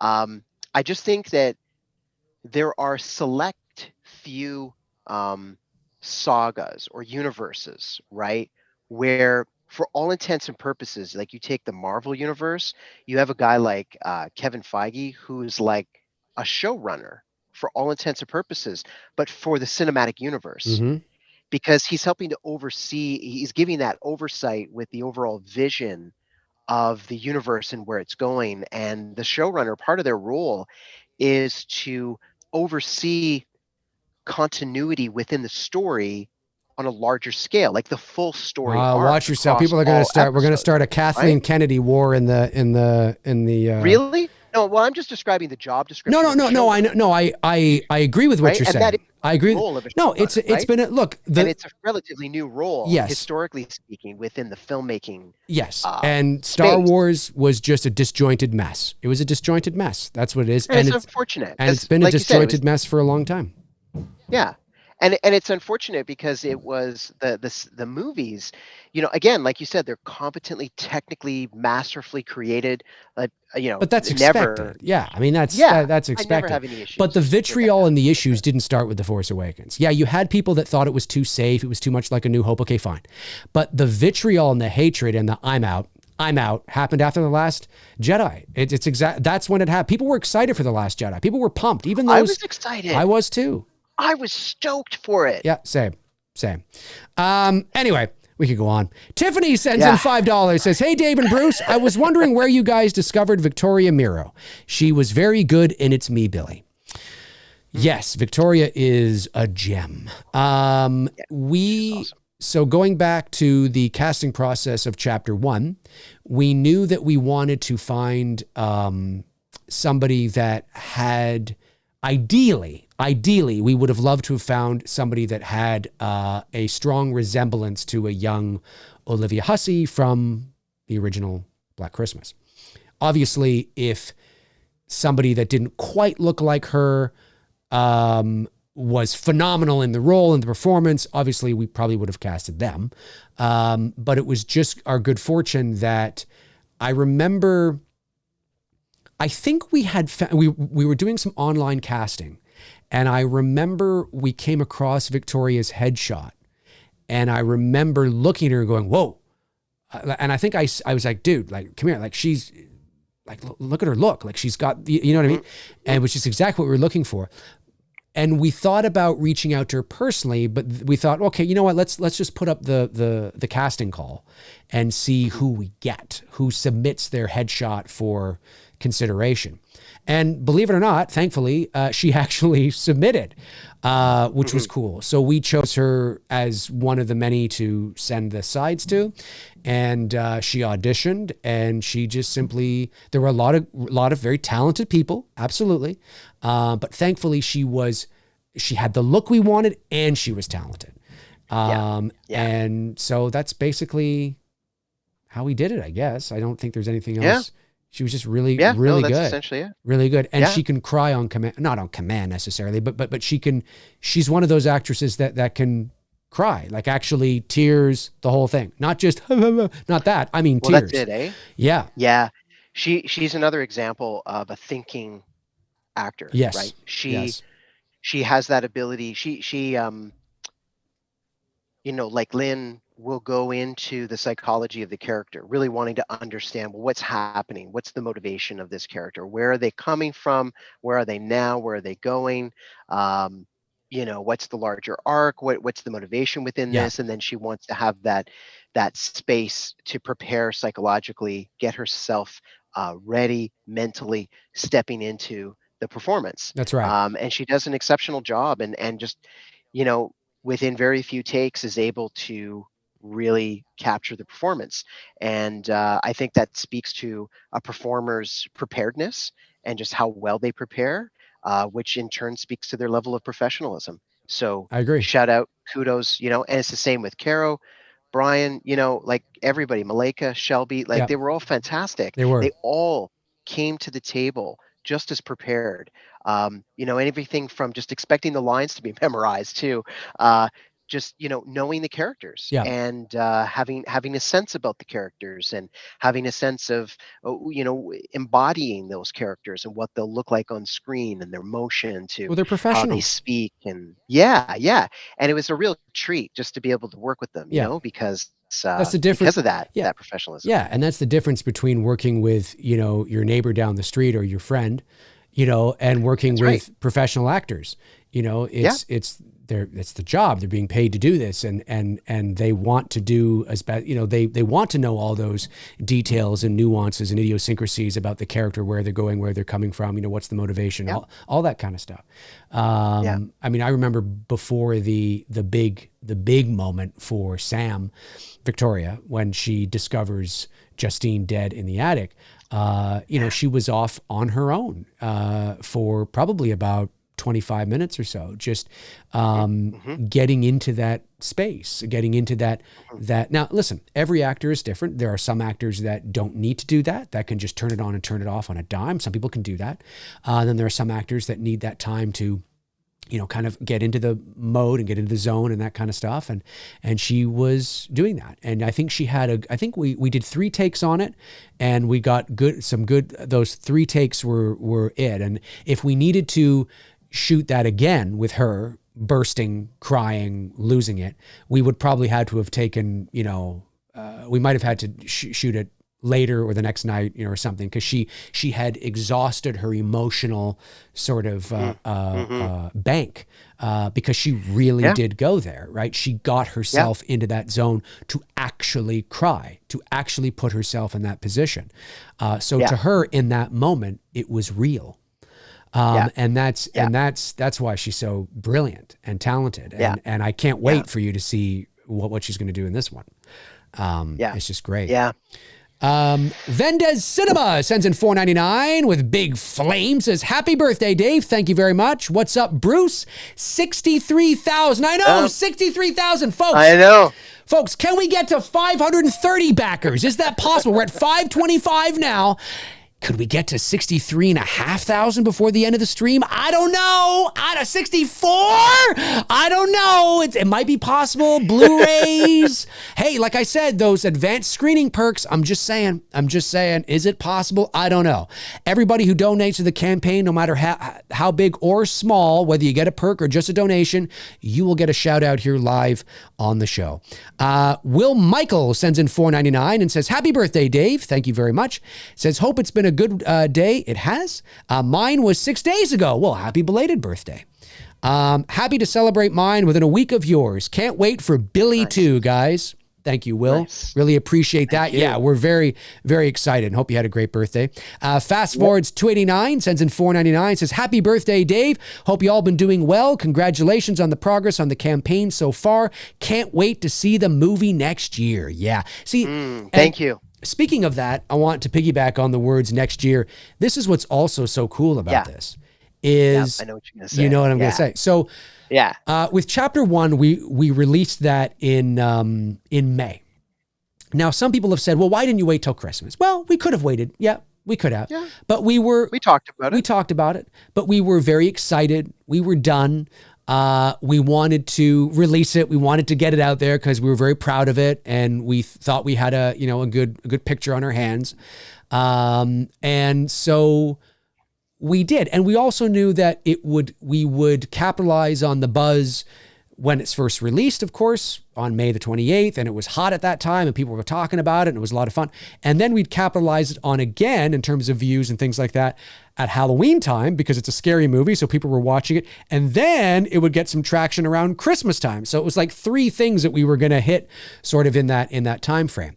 However, for chapter 2, we will not be releasing it in May of 2024. No. Our goal is to release it in October, November. I have to look. I know the original Black Christmas, I think, was released in Canada, in Toronto. I think it was released in the first week of October or something like that. It had its premiere in Toronto. We're thinking of maybe pushing it into November, more to the Christmas season. But whether it's October, November, or December, we'll have an exact date, when we get the movie done, and we're sort of working on all that. But it will be, at the very least, fall, like autumn, fall, Christmas season type thing of 2024. Yeah. And that's to coincide with the 50th anniversary of the original. Yeah. How cool is that? How cool is that? Right? I mean, it's so cool to be able to release this thing on the 50th anniversary of the original. I think it's just, it's really cool. So that definitely is worth the wait, I think. Yeah. Oh yeah. No, I think so too. Yeah. That would be great. Andrea Davenport sends in $5. Thank you, Andrea. And says, happy birthday, Dave. Love your content. Thank you. I'm a big Halloween fan.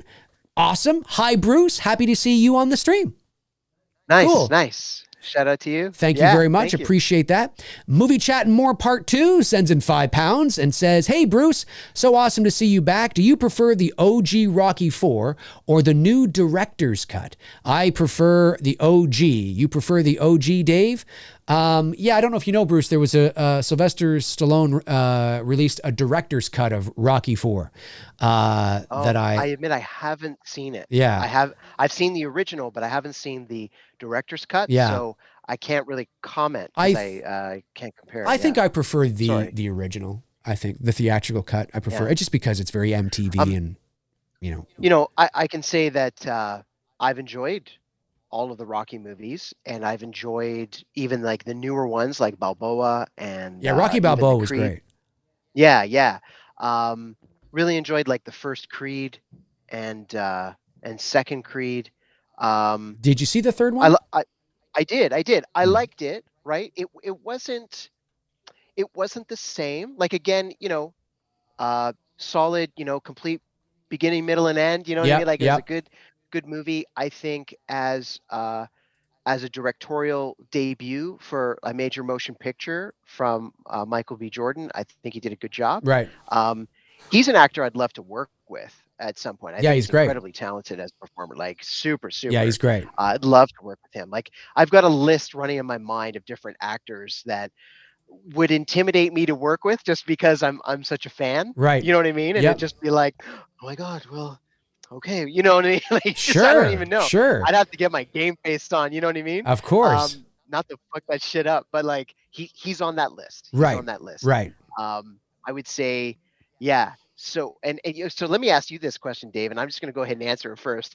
Before you do, what is that list? Hang on, before you do, okay. I just want to say we've gained another donor. We're at 63,260. Shout out to Matthew. Nice. Again, is it Wiesensell? I think it's Wiesensell, who just picked up the official poster, 24 by 36. Nice. Thank you, Matthew. Really appreciate that. Again, anybody who donates to the campaign, whether you just donate or pick up a perk, we'll give you a shout out here on the stream. Really awesome to see this. Hey, you know what? If you can, guys, let's keep it going. Let's keep it going. This is fantastic to be at this spot.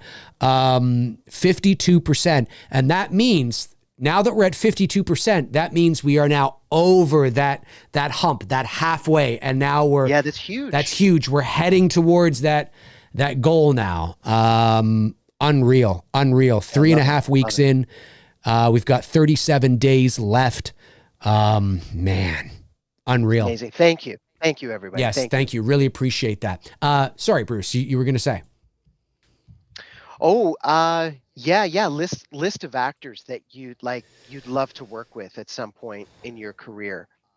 Like those names. So for me, Michael B. Jordan, Lupita Nyong'o, Denzel Washington. He's like one of my top favorite actors. Like that man is just so talented. Again, one of my favorite movies, as many of you may know, is Training Day with Ethan Hawke.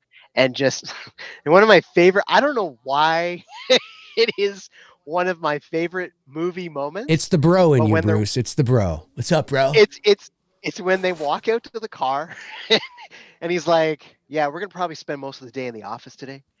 And Ethan's character's like, how far is it to the office? He's like, you looking at, baby? And then they cut and it's like still Dre playing and you just see the hydraulics on the car go. And I'm just like, this man's just gangster. Like he's just,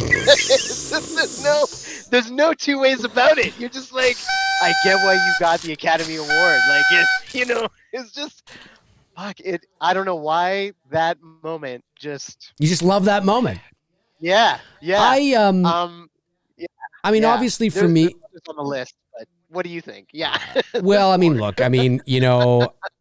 I don't think it's going to happen because he's so old now, but obviously Harrison Ford would be amazing for me. He's my favorite actor. He's always has been. And like I've said many times on this channel, he's one of those legendary, one of the last great leading men, legendary movie stars. There was a great article in Variety a couple of days ago that talked about how there are really no movie stars anymore. I mean, like new movie stars. I mean, you have the aging, legitimate movie stars. Really? You like think so? Yeah, because they're. I don't know. I don't know if I would agree with that.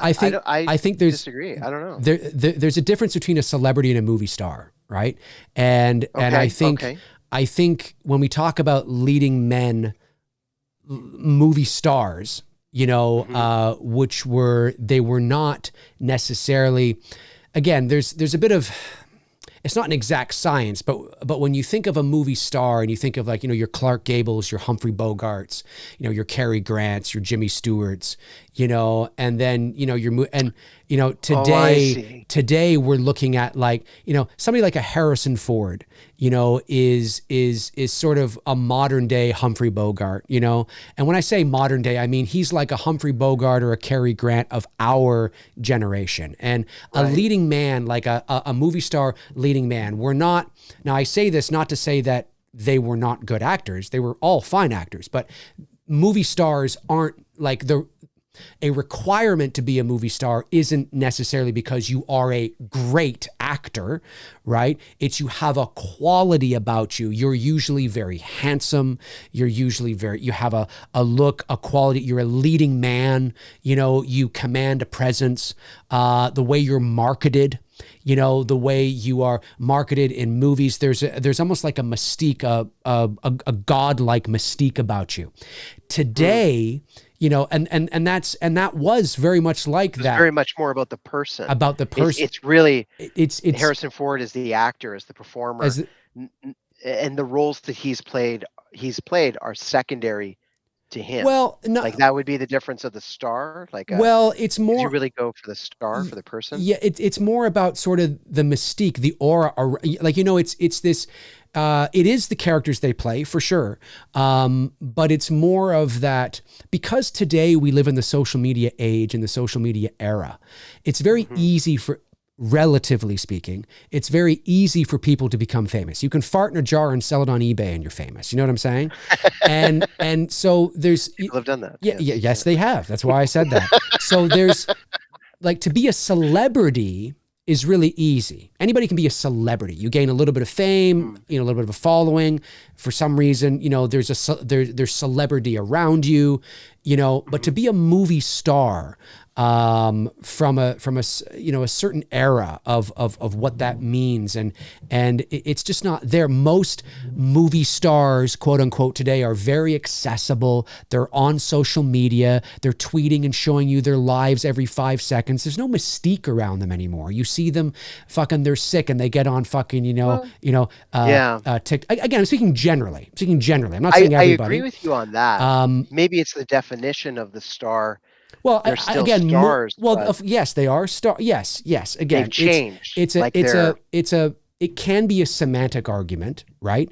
But when we talk about leading men, movie stars, the way they were marketed, the way they were presented, people would go to see the movies because of them, and nobody goes to see Iron Man because of Robert Downey Jr. That's not to say that he didn't embody the character of the role, or it didn't happen. But at the end of the day, people are going to see these movies for the characters they play, not the actors playing them. By and large, I don't know. I don't know if I agree. I do. Respectfully, I actually went to go see Iron Man in part because of Robert Downey Jr. Because I thought his characterization was really good. Well, again, he's just compelling to watch. Of course, but I'm speaking generally, right? I'm not saying there wouldn't be people that wouldn't agree with that, but you know, gone are the days where you went to see a Harrison Ford movie because of Harrison Ford, you know, and Right. like I personally, this is how and I think there's truth to it. I don't think it matters who the next Superman is. Like, yes, it matters. Of course it matters, of course. But at the end of the day, people are going to go see it. They're going to go see it. They're going to sit their asses down and they're going to go see it.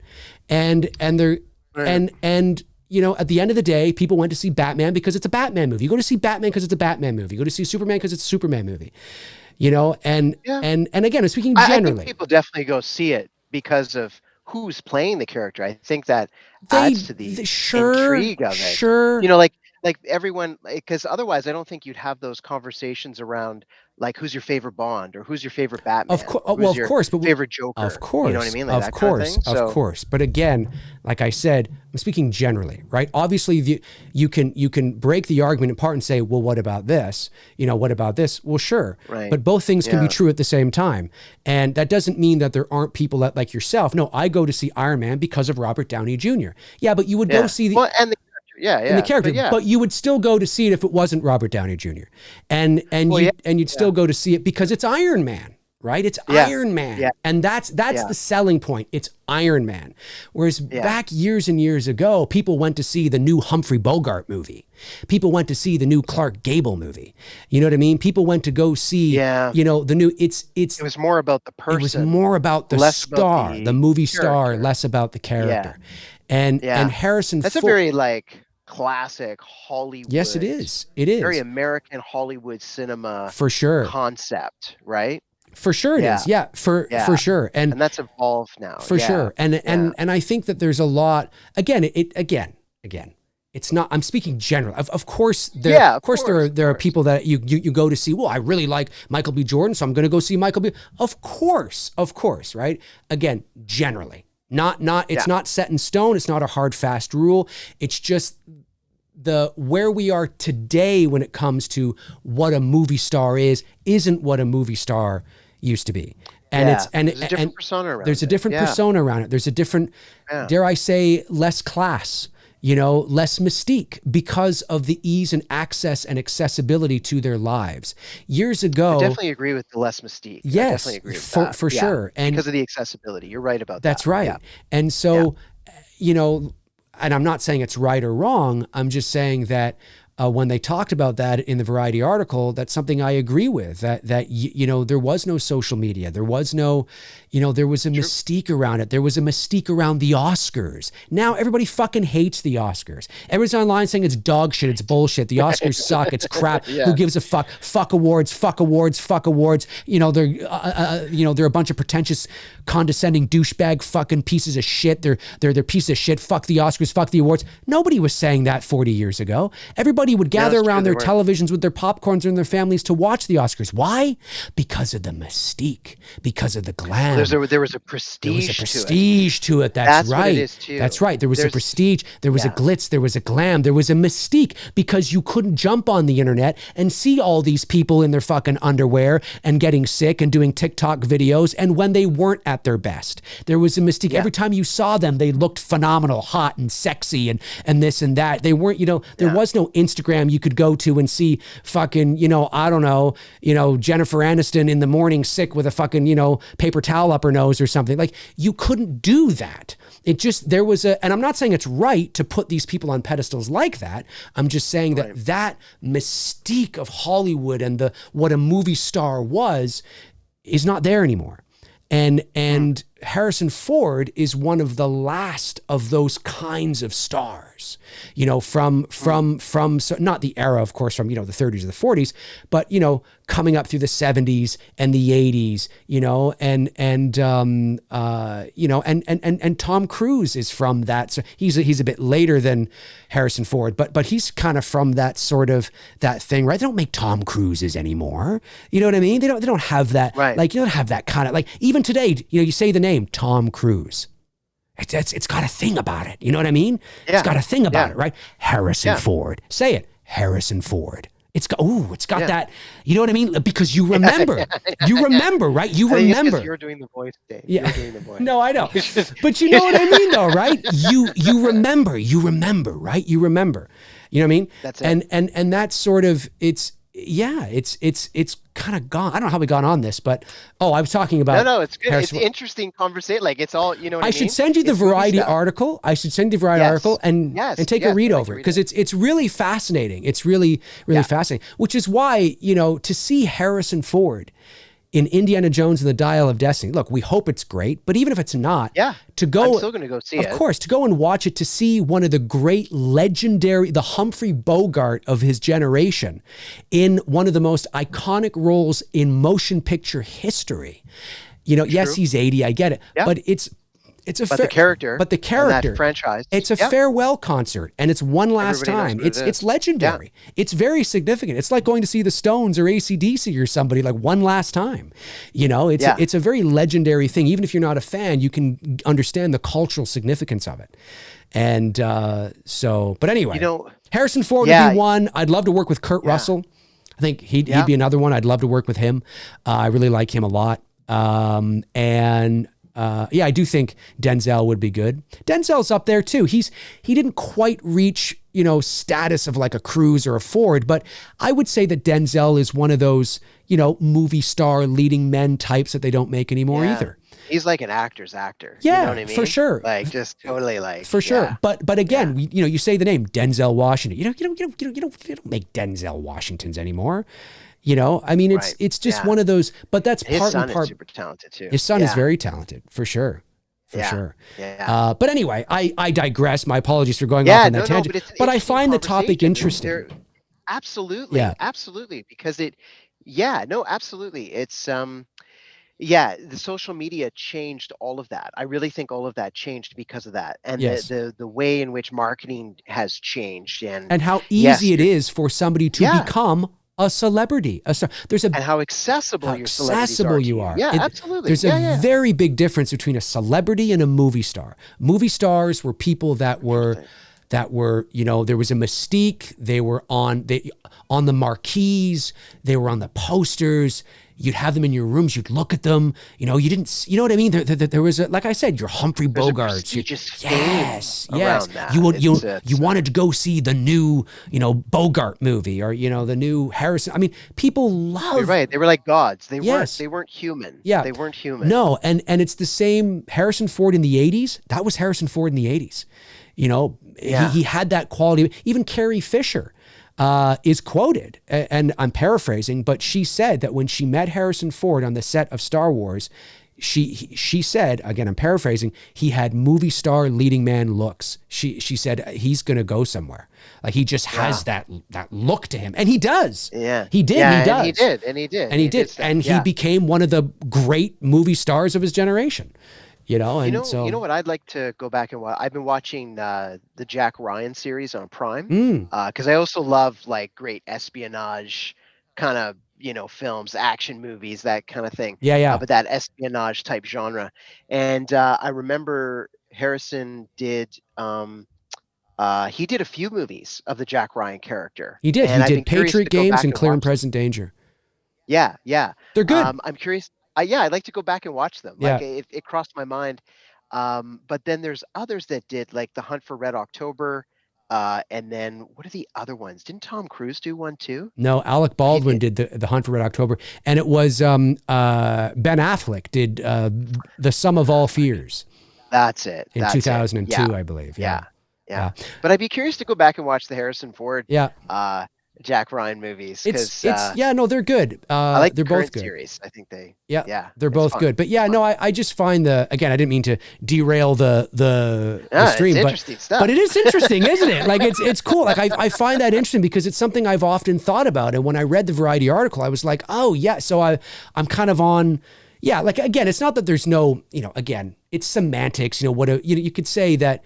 Yeah, I mean, what a movie star is, right? Like but how you try to define it. Yeah, you have to go into the weeds and kind of, you know, it's not like it was, and it's largely because of social media. Everybody's so accessible. You can go online and fucking, you know, see these movie stars as, and again, maybe it's a good thing. You see them more humanized, but it's not like the old days, man. It's not like the old days. So we got another donor this is the here. Stuff Dave and I talk about. This is the stuff we talk about when we're not on a stream. Like we'll have this conversation over dinner. We would. Totally. We would. Totally.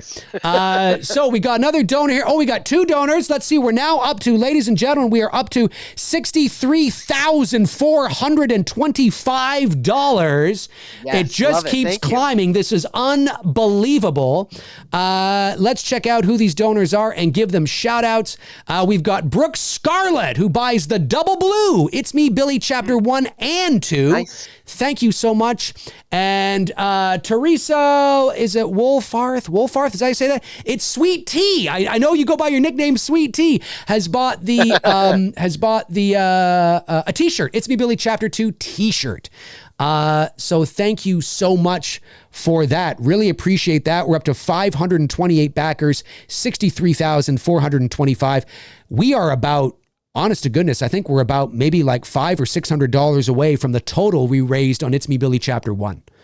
Like, this is just like, it's, Yeah, this is exciting. That's very exciting. it's Very crazy. exciting. It's crazy. Yeah. Josh McKenna sends in a super chat and says, why do some classic movies take so long to be appreciated? That surprises me. If I were alive 40 to 50 years ago, I would have been first in line to see them. It would have been a great experience. Well, I think maybe sometimes movies are not appreciated in their time because maybe they're ahead of their time. Maybe they just didn't get the audience that they needed, and maybe they're more relevant today, so we look back at them more fondly. Could be a rose. I don't know, Bruce. Yeah, I think that I think it depends on the maturity and the perspective of the viewer. It's Excellent I think point. it's very I think it's pretty normal that think about it, right? Like when you were a kid, like I don't know, like when I was a kid, if someone was showing me a film from the 1950s, I would not have appreciated it because the pacing was different than life at As a that kid, time, yes. the movies at that time. That's what I mean. Yeah, right? yeah. So I'm basically saying that as I think as we get older and we have more life experience, more perspective, our maturity increases as a result, and therefore because we can see things from different perspectives and points of views, and we can appreciate those things. I think then when we go back to watch films, we're able to then watch it in their context. We're able to watch it in the time in which they were made. I think we can appreciate the stories. We can relate to them better. Yeah. And I think in some ways sometimes it can take live experience for you to be able to relate to a story or a character, and then therefore you appreciate it. So that's what I mean by, in summary, an individual's like maturity as they get older. I think the more they mature, the more they can appreciate, a wider variety of stuff. Now, I'm speaking very general. I'm not painting everybody with the same brush. Wasn't expecting that. But anyway, you get my Bruce said. You face this all the time, don't you, Dave? All the time. No, listen, not. Well, it's such a thing now that people, yeah, not so much anymore. But way back in the day, I used to get made fun of when I first started streaming like this because I would say, and I probably still do, but I would say a lot like, by and large, at the end of the day, generally speaking, which I said here today too when we were talking about that. Yeah. Right? But I'll say it because I do I want people to know that I understand and recognize that there are nuances to a lot of the things we're talking about. And that's why, the movie star thing, right? Yeah, of course, we can break it down and, there's nuances.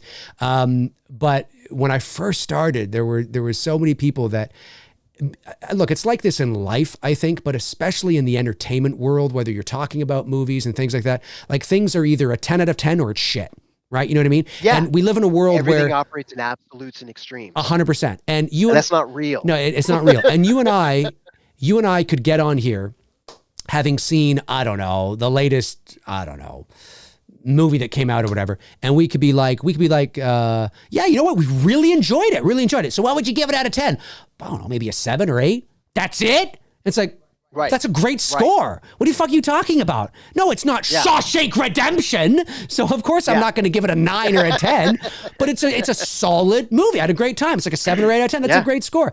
And because we live in absolutes, there are so many people that think a 7 out of 10 is dog shit. If it's not 10 out of 10, it's dog. Listen, very few movies are 10 out of 10. Yeah. Okay? It's hard. Like, I mean, hard, it's really hard. Like, come on. And of Yeah. course, it's subjective, and I get all that, you know, in terms of what you like and that kind of stuff. But yeah, when I first started, I used to get a lot of people not, and again, I'm not talking about anybody specific. I'm speaking generally.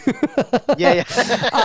But I used to get a lot of, but Dave, I used to get a lot of, what do you mean you don't like it? What do you mean? What do I mean? What I mean, I don't like it. I gave it like a 7 out of 10. I didn't say that I didn't like it. Yeah, I didn't say that. I didn't say I didn't like it. You know what I mean? Or there's a great meme online that I absolutely love, and it's something like how the internet works. Oh God, I wish. Hang on, let me see if I can get the actual. I bet if I Google it, how the internet works meme. Let me just see here if I can get the meme. Sounds like one of those, like, I don't know, like damn. generational defining. It is. memes. It is. Or how social media works. Maybe it's how social media works. Hang on. Yeah. Social media. How social media works. Hang on a sec. Yes, here it is. Okay, so this is a great meme. So how social media works. So the guy says, I prefer mangoes to oranges. Okay. And then social media goes, so basically what you're saying is you hate oranges. You also failed to mention pineapples, bananas, and grapefruits. Educate yourself. I'm literally shaking. And it's like, no, that's pretty much not what I said at all. Like, you know what I mean? But that's how the internet works. That's how the internet and social media works. Yeah, that's how it works. It's like, no, that's not what I'm saying at all. I fucking love, especially the last part. Educate yourself. I'm literally shaking. Yeah. Sounds like you're shaking because you're having a diabetic reaction. I think you need to check your insulin level, or you need to just eat. Take better care of yourself. Oh, dude, it's so great. It's so great. I fucking love that. I fucking love it. Frank Riker sends in $5. Did we finish, Josh? I think we did. Yeah. Because you pretty much answered it, Bruce. Did I? Yeah. Great. Yeah. No, I agree. I agree with everything you've said. And that's why on this channel, I always often say to people, do your best to watch older movies within their context, right? You know what I mean? And there's there's some great black and white movies from the 30s, the 40s, the 50s that are great stories and great performances and amazing. You know what I mean? You just watch it within its context, you know? And it really helps. Like, you know, when I watch older, like horror movies or something, I'm like, oh fuck, this would have been fucking wild. You know what I mean? Yeah. Like The Exorcist in 73. Oh my fucking God. Would have really scared people. Oh shit. Psycho. Folks, Psycho, the original Psycho was the very first movie, I believe this is true, the very first movie, North American release, where an audience actually saw a toilet flush. Now, I say that to give context to where we were in the world in terms of what we see in movies. And now we're seeing what was acceptable to show on screen. And here you have, now you have like full frontal nudity and swearing and drug use and everything. But so that movie Psycho is the first time a North American audience sees a toilet flush. And in that same movie, you're seeing a woman naked, quote unquote. You're not actually seeing her naked, but you know, she's in the shower being stabbed to death. That must have been fucking terrifying in 1960. Yeah. Oh my God. Yeah, it would have been. Like sitting there in the theater going, holy shit. You know, like fuck. And to speaking of movie stars, Janet Leigh. Like a movie star, you know, Janet Leigh. You know, think of the mystique and the, you know, oh my God. And you're seeing her get murdered in the bath, in the shower. Oh my God. Right. You know what I'm saying? It's like, what the fuck? Yeah. It's what we can't even comprehend it today. It's like we can't even because we're so desensitized now. You know, it's like wild. It's wild shit. Yeah. Frank Riker sends in $5. Says, Dave and Bruce, I just finished bronzing Blum's baby shoes, and he said he supports your cute film only if he can direct and make a sequel to his Black Christmas. Well, tell Jason Blum thank you, but no thank you, Frank. I want to hear more about the bronzing process. Yeah. I thought Frank was wanna going to hear say, how that works. I know, I thought Frank was going to say bronzing Blum's bum. I thought it was like, I mean, why not, right? You got I'd to. be equally curious how that process works. I would take both situations. Another donation has come in. We're up to 63,469. Let's see who this was, ladies and gentlemen. Again, we have just a donation of $44 from Darth Payne. Darth Payne sends in 44 Billy Bucks. 44 Billy Bucks. Thank you very much. Really appreciate that. Yeah, Billy Bucks. Sweet Tea sends in $5. The tea is sweet tonight. Happy birthday. Best wishes, my friend. I say that all the time. When Sweet Tea sends in a super chat, I have to say it. That's the thing? Yeah, that's the thing. The tea is sweet tonight. Yep. The tea is sweet tonight. That's great. I have to say, how long have I been doing it, sweet? Like I've 3 years now. I don't know what it is. Wow, there's history. There's history. Yeah. I love it. It usually happens on the Two Dudes show. Right. Thank you very much, Sweet Tea. Really appreciate the super chat and the contribution to the campaign, of course. Really appreciate that as well. Cody Snyder, one of our great mods, says, Dave, I think you missed my super chat. Okay, I'm going back, Cody. Let me double check here. It's entirely possible because the thing moves pretty quickly. So let me go and see here. Fast forward. It's Cody Snyder. Here we are. I think you're right, Cody. I think I did. Cody Snyder, $5 says, speaking of Michael B. Jordan, says, I asked Dave about this before and he said he hadn't watched it. But have you seen The Wire, Bruce? I'm a big Wire fan. Michael B. reminded me of that. The Wire. It's a TV show, The Wire. Is Michael B. Jordan in The Wire? I guess he is. Is he in The Wire? No, I haven't seen it. No. I've heard of it, but I haven't seen it. Okay. No, is it good? I don't know. I'm not sure. I've heard it's really good, actually. I've heard it's like phenomenal. Okay. Yeah. Okay, well then I'll check it out. Yeah. I've heard it's phenomenal. Yeah. If there's any TV show recommendations or anything, there's lots of stuff. I started watching, I don't know if you've seen this, Dave. What's it called? Shrinking on Apple TV. I haven't because I don't have Apple TV, but I have heard of it.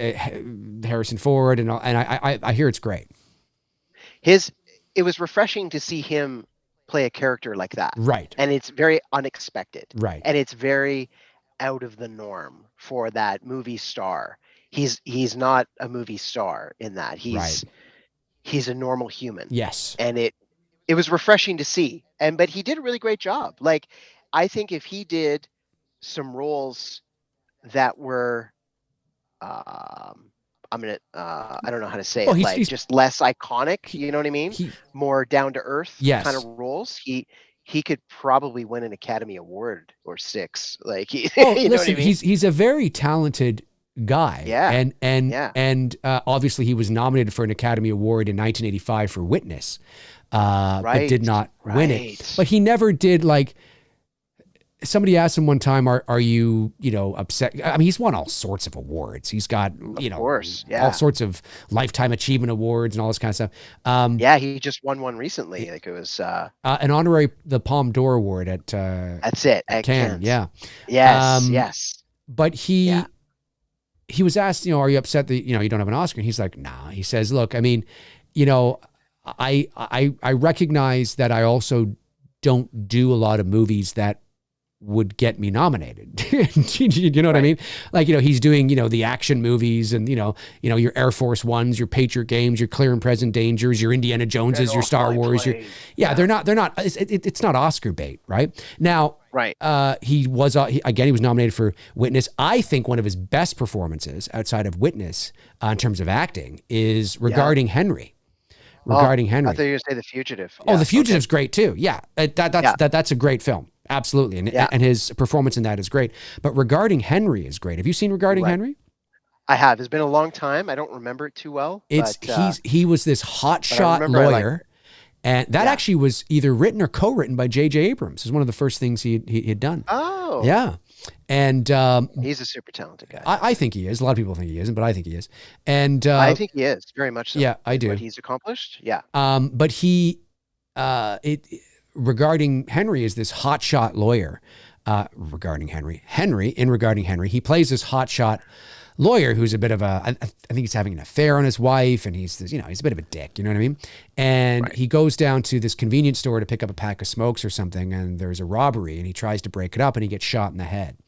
And he's put in the hospital, and he's got to go through a lot of rehabilitation. He has amnesia. He doesn't remember who his wife is, who his daughter is.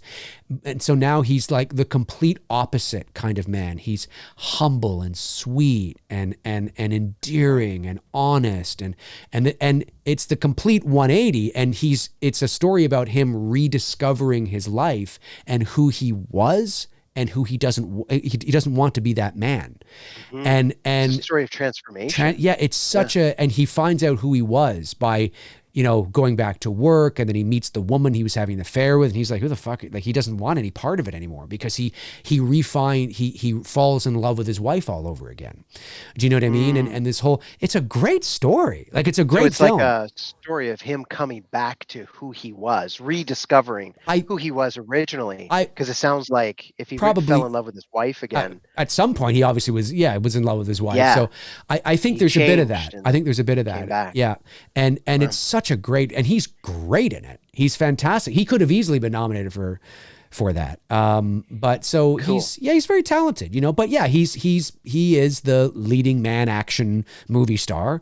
I mean, just an absolute legend. They don't make those kinds of stars anymore. Like I said, like your Denzels or your Cruises or your Fords or your, even Tom Hanks to a degree. Let me see here. Jack sends in $4.99 and says, "Hey Dave, we share the love of Indy, so I was wondering what you think about all the stuff surrounding Indy 5. So Jack must be talking about how the mixed reviews, the mixed to negative reviews from I've heard mixed reviews. Yeah. I'll quickly say this. So Cannes is not exactly, listen, it's the most prestigious film festival in the world. And it's also known to be very pretentious, snobby, and snooty. And I don't know if it is, again, a bad movie is a bad movie. I'm not making excuses. I'm not saying it's a bad movie. I don't know. I haven't seen it. But I'm not saying that, I'm not making excuses. But, there are certain movies that will play well for certain critics and audiences, and certain movies that won't, because it's just not the audience for it. And so, I don't know if premiering Indiana Jones at Cannes was the right thing to do. Maybe they should have premiered it at, I don't know, TIFF. I can't premiere it at TIFF. I guess you could have premiered it last year at TIFF if it was ready, but that would have been too early. But anyway, I don't know. There's probably other ones, maybe South by Southwest, although I don't know if it might be too large. I'm not sure why they would choose to, it just strikes me as the kind of movie that, no, you just put it out as a big blockbuster release. Yeah, like it's Indiana Jones. Well, the thing is, it's like premiering Star Wars at Cannes. Yeah, it is. I agree. I totally agree. I feel like it's for different things. I'm of the mindset now that I am because there's so much vitriol and so much hatred for anything Disney online. There's so many YouTube channels that do nothing but hate on Disney. And I got a source, and this person said this, and this rumor is this, and this test screening this, and Kathleen Kennedy's a piece of shit, and all that stuff. And listen, all of it might be true. Some of it might be true. None of it might be true. I don't know. But what I do know is that I never, ever, ever, ever, ever let some guy on YouTube tell me what to think of a fucking movie. I will go watch the movie, and if I like the movie, if I like the movie, I like the movie. And, exactly. And so Not in the same I way. cannot help but feel that, listen, if there are people that didn't like the movie, that's fair. That's fair. Yeah. But I did a whole rant video on my channel a couple of days ago where I talked about, because I was reading a lot of the reviews coming out of Cannes, and I was reading the positive and the negative, and the general consensus that I came up with, again, I'm not making excuses for a bad movie. If you want to talk about the structure, the story, the pace, the character, whatever, I mean, that's something we can talk about. But a lot of the patterns I was seeing, like I said in my rant video, was, people saying things like, it's kind of, why are they doing that? It's kind of pointless. I mean, it's okay, but it's not like Raiders, it's not like it's not like the old days. It's okay. It's kind of empty. It's fine, but it just sounds like a disgruntled little baby bitching. Sounds like a lot of opinion. Well, it's always opinion. There's a difference. There's a difference between a critique and an opinion. Yes, like true critique. I I agree. constructive feedback. I agree. Critique, yeah. But it sounds large in part, you no doubt have some people on there that, not everybody, but you will have some people that hate Disney, don't like it, you know, have hated the movie before it's released. So that skews their view when they see it. Then you have those that go in that just want, you know, that want the old stuff recaptured. And it's not going to happen. Right. And it's just, they don't make movies like that. There was too much CGI. Well, that's how they make movies nowadays. You know what I mean? And it's just, I hate to say it. I'm not saying it's right. I'm just saying, what do you fucking expect? That's what it's going to be. And it's just, that's how they make, there's too much CGI in, I don't know, superhero movies too. Yeah, but it's Indiana Jones. And that, I get it. I totally get it. But I just feel like complaining and expecting something that is just not going to be there from the get-go is pointless. And is it a good story? Did you have fun? Did it embarrass itself? I mean, there's some people who will probably say yes, but just this idea of a feeling, it's not the same anymore. Well, it can't be. I said, it's like going to see AC/DC and saying, well, it's no Back in Black, I can tell you. Well, of course not. That's 1980. They're 75. You know, I mean, of course they're not going to sound like they did. He's 80 years old. You know, so just treat it like a farewell concert. Just go in, lower your expectations. But it should be this. Well, it's not going to be. So just go in, lower your expectations, and just try to have a good time. And if you can walk out going, you know what? That was fun. It was great to see Ford again. I had a good time. It was a fun adventure. Take it for what it is. Take it for what it is. It's got the the Indiana DNA there. It's fine. It's not Raiders. It's not Last Crusade. It's not, it can't be, but it's fine. It didn't embarrass itself. It's fine. And everything I'm hearing, by the way, nobody's saying that it's worse than Kingdom of the Crystal Skull. So that should at least give people hope that you're going to enjoy it and like it better than the fourth movie. So, and it's James Mangold. I have no doubt that people are going to go see it. All those people go, oh, everybody's angry. And all these YouTubers are online telling me, you see, we were right. Oh, yes, Kathleen Kennedy failed. Oh, bombs. Don't listen to them. They have an invested interest in this shit failing. That's all they do are these videos. Money, money, money, money, click, click, click, click, view, view, view, view, view, view. It's what they do. Don't listen to them. Just go and see it. And if it's good, have the balls to say that you liked it. If you didn't like it, then don't like it. But don't let somebody else's opinion skew yours before the fucking movies even come out. I mean, you know what I'm saying? Yeah. Anyway. Yeah. Yeah, that's why I don't pay attention to critics all the time. Like, I'd rather just form my own opinion. And many, many times I've walked away enjoying a film where critics really hated it, or vice versa. Yeah. And maybe it is a piece of shit. And if it's a piece of shit, if we think it's a piece of shit, Bruce and I will tell you we think it's a piece of shit. Yeah. But we're not going to let some guy on YouTube. Opinion, I don't know. Yours necessarily. You might really like it. You might really like it. You might walk away and go, well, you know what? That was all right. That was fun. I enjoyed that. Right? You know what I mean? But no, it's not going to be Raiders of the Lost Ark. And I think it's fair. Look, you can be fair. It's got 50% on Rotten Tomatoes right now, which means half the people enjoyed it, half the people didn't. It's okay. But most of the negative reviews I'm seeing are not talking about it being a bad movie. They're just talking about it being, it's what it is. It's kind of unnecessary. It's just kind of there going through. Hey, listen, great. Sounds like it's not really meeting expectations based on some of that feedback. Right. Like, but then what are fans and other people had expectations of a certain level, and it's not meeting that. That's what that's. Yeah. And then you have certain people that don't want to like it and want to go in not liking it. And that exists today. It absolutely exists today. But aren't those people called trolls? Like, isn't it? Well, no, maybe. People who just love to hate. Yeah. Well, there are people that love to hate. There are. And there's. That's a genre in of itself. Look, how you know it's true is that before Avatar was released, there were so many channels talking about Avatar. Nobody cares about Avatar. It's got no pop culture footprint. It's going to bomb. The tracking was lame. When it opened to $137 million, okay? When it opened to $137 million, people were like, that's it. That's lame. It's going to bomb, blah, blah, blah. Becomes the third highest grossing movie in motion picture history. And none of those people say, fuck all. You want to know why? Yeah. Because they can't come forward and admit they were wrong because there's nothing genuine about their coverage. Their coverage is because they want it to fail, not because they're being genuine or objective. So when they are proven wrong, you might get one or two people going, hey, I guess I was wrong. This is really cool. But a lot of people, you don't hear a peep out of them. You don't hear a peep out of them, right? Because the box office shut their fucking faces and they were wrong and they can't come forward and say anything. You know what I mean? And you're talking about like the filmmaker. Yeah. I'm like, holds the spot like.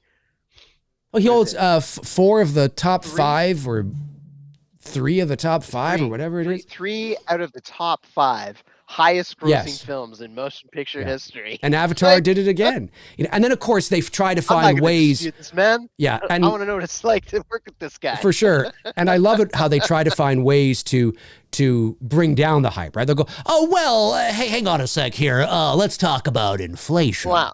So, obviously less tickets have sold because of inflation. And, they'll, and I'm not saying that that's incorrect, but I don't think so, bro. But no, it's inflation does factor in, and sure it does. And of course it's 3D ticket sales, which are more, and I get all that. Sure, but it's the thing, it's the hypocrisy, right? It's like Rotten Tomatoes, Rotten Tomatoes critics matter. The Rotten Tomatoes score, look at Indiana Jones and the Dial of Destiny. Look at the Rotten Tomatoes critics.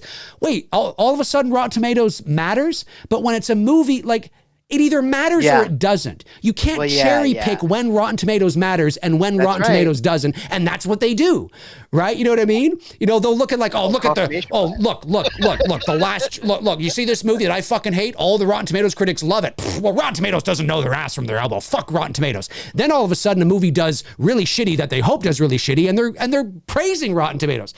It's stupid nonsense. It's just nonsense. There's just noise. It's just, you know what I mean? I mean, there's some people in the space that I listen to that I'm like, hey, they're articulate, they're informed, they know what they're talking about. And then there's just channels that it's just rumors and secrets and, it's what you said spoilers. Earlier. And it's a business. It's woo-woo. It's woo-woo, but they have an invested interest. They have because they've built like you go to these channels, and I wish I could remember the names of these channels. Admittedly, I don't follow them. I don't follow them. But I will see them like in the feeds because like I'll type in Indiana Jones and the Dial of Destiny because I want to watch something about it, like a trailer or something. And I'll see all these thumbnails like right in a row. Indiana Jones bombs, Kathleen Kennedy sucks. It's like, is this the same channel? No, everybody's fucking sucking each other's dick, making the same thumbnails, and it's just hilarious. I'm just a lot like, that goes into all this stuff. I'm like, but then you look at the decisions, but that same Kathleen Kennedy, she's still involved as an executive producer on The Mandalorian, and everybody loves that. Like that's, it's like, you can't just brush stroke everything with the same brush. No. And it's you can't. And again, I'm not saying that. But I get what you're saying. I'm not saying there isn't merit to maybe some of the things or many of the things a lot of these channels are saying. I just find it, when somebody asks me, and I'm not saying you who asked the question, I'm just saying in a general sense, when somebody asks me what I think about, this type of thing, the coverage and the channels and stuff, I'm just like, it's exhausting to me. I don't know how they do it. Why don't you tell me what you like instead of telling me what you hate? Right. I mean, it's a whole thing, right? But hate sells. Hate sells. Yeah. Hate gets likes. Hate gets clicks. Hate gets views. Negative news. For sure. Yeah. I could do a video where I put Halloween, Rob Zombie's Halloween 2 rant. Everybody be tuning in because they like to feel, you know what I mean? It's just, it gets views, it gets clicks, and they have an invested interest. So, and they have people that tune. It's the group think kind of thing, right? People tune in to get all, angry Indiana Jones rage together. And that's what it is. And again, I'm not saying there isn't truth to some. I haven't seen the movie yet. Maybe I will agree with it and think it's dog shit. But do not let the point is, do not let somebody else's thoughts on it. All these people that are talking about how it's dog shit haven't even seen the fucking movie yet. Well, yeah, except for the people that seen the movie. Release in theaters. Right. Except for the people that saw it at Cannes. Nobody's seen it yet. Even the people that are telling you it's dog shit haven't seen it yet. So just go see it, make up your own mind. Just do that. If we all did that, it'd be a happier place. June 30th. June Indiana 30th. Jones Part 5. Yeah, I'm releases excited. In theaters June 30th. Yeah. I'm definitely going to go. This year, I'm excited for a lot of movies. That one, Dune 2, I'm super stoked for that. And Equalizer 3. What else? There's Loki Season 2. What about The Flash? That's up your alley. Yeah, The Flash. I want to see The Flash. Yeah. And that one I'm excited to see because of Michael Keaton as Batman. Yes. Well, a lot of people are. A lot of people are really pumped for that. Yeah. And what's the other one? There's the Ahsoka series on Disney Plus, Secret Invasion. Yeah, you watch Marvel. a lot of stuff. Oh yeah, I do. My viewers Yeah. would love to talk to you because they'll ask me stuff and I'm like, I'm up on like all of that stuff. I'm not. Yeah, like I've watched like out of the entire Star Wars universe, I think the only series I haven't watched is Resistance. That's the only one I haven't watched just because I got tired of the animation. But you know what? I'm glad that I watched Rebels. But you know, again, you got to watch it in context. It's like it's a kid's Saturday morning cartoon show, right? That's really what it is. Yeah. And you could just tell, but it's wholesome in nature. It's great for kids. Totally. But I did like some of the larger plot points, like when they introduce Admiral Thrawn, and Thrawn is in Ahsoka. So I think that Ahsoka story. That's Rosario Dawson, right? That's right. Yeah. The Ahsoka story. And I think Mandalorian season 4 are going to lead into a new cinematic series of films. Cool. I think I told you this, New stories, but I not with her, but I was on the red carpet. I didn't walk with her, but I was on the red carpet at Warner Brothers with Rosario Dawson. Cool. Yeah. Very cool. Yeah. That was really cool. Leah and I it was us in the middle, and ahead of us was Rosario Dawson, and behind us was Sigourney Weaver. There you go. You guys are just celebrities. It was wild. It was, but I didn't know. I knew about. Yeah, well, not. Yeah. Dave, the movie star. You were there for your premiere. I was there for my premiere. Hello. Do you want to sit down? But I knew Rosario was. I knew Sigourney was going to be there that night because she was getting an Icon Award. But I knew she was asking for your autograph. She was. She came up and she's like, "I'm a big fan of your voiceover work. I'm a big fan of your YouTube channel." And I just was wondering if. And I watch every Friday night. She does. And I was like, "Listen, Sigourney." I don't have a stream on Friday nights. You're lying. I don't have a stream on Friday nights.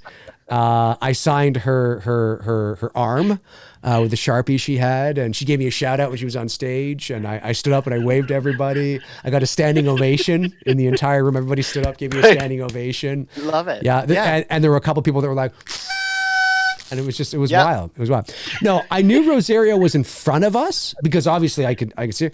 And then when we got to the end of the red carpet, we got to the end. Actually, we got to the end and we had moved over to the left.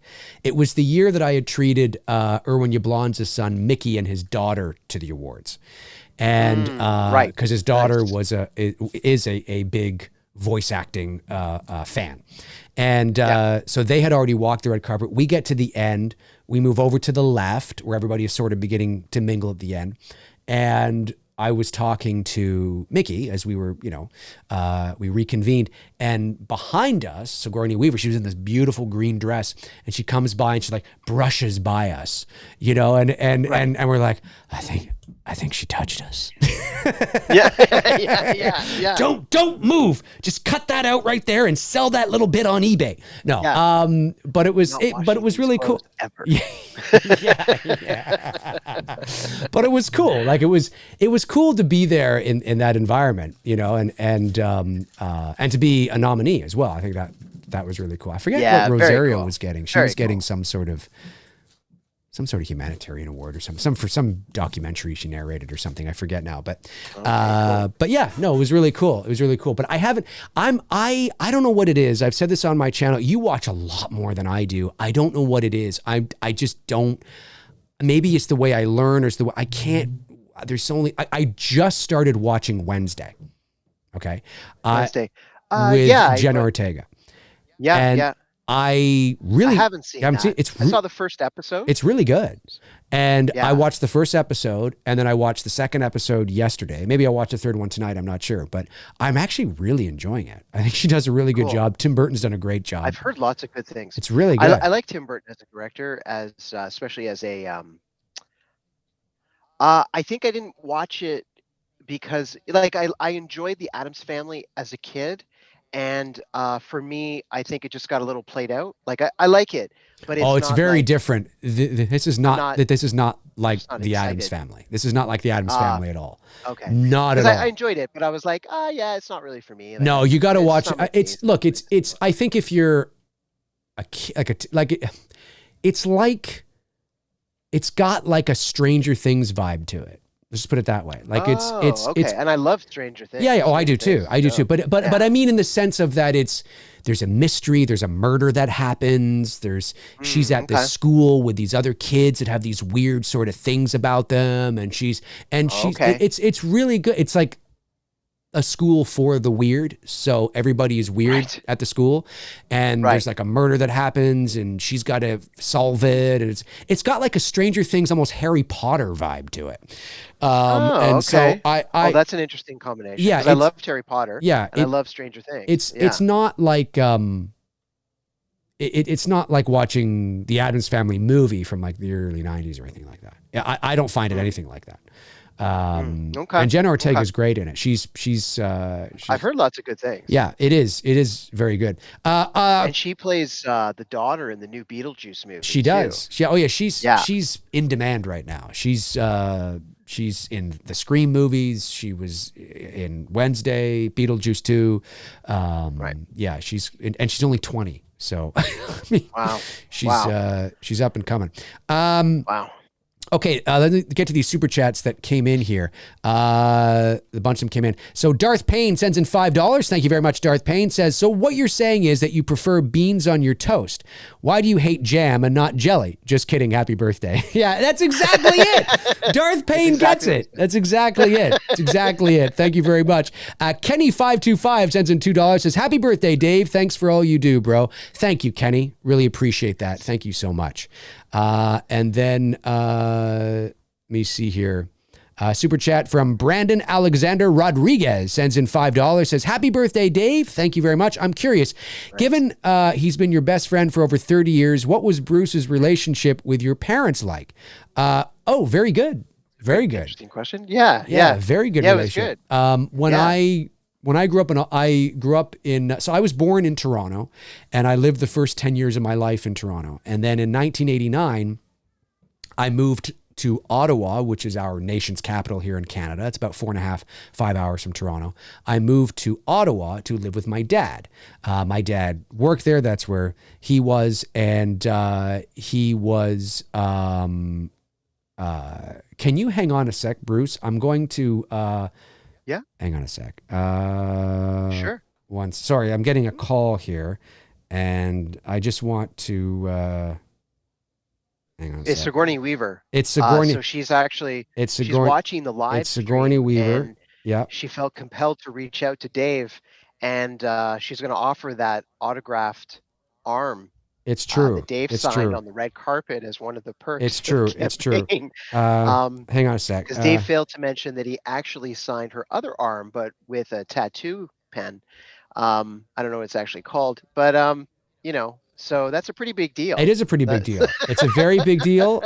It's a very, very big deal indeed. Hang on a Can you sec. imagine? Oh my God. Sign this for me? It'd be hilarious. It'd be hilarious. There's my, hang on a sec. My be right back thing.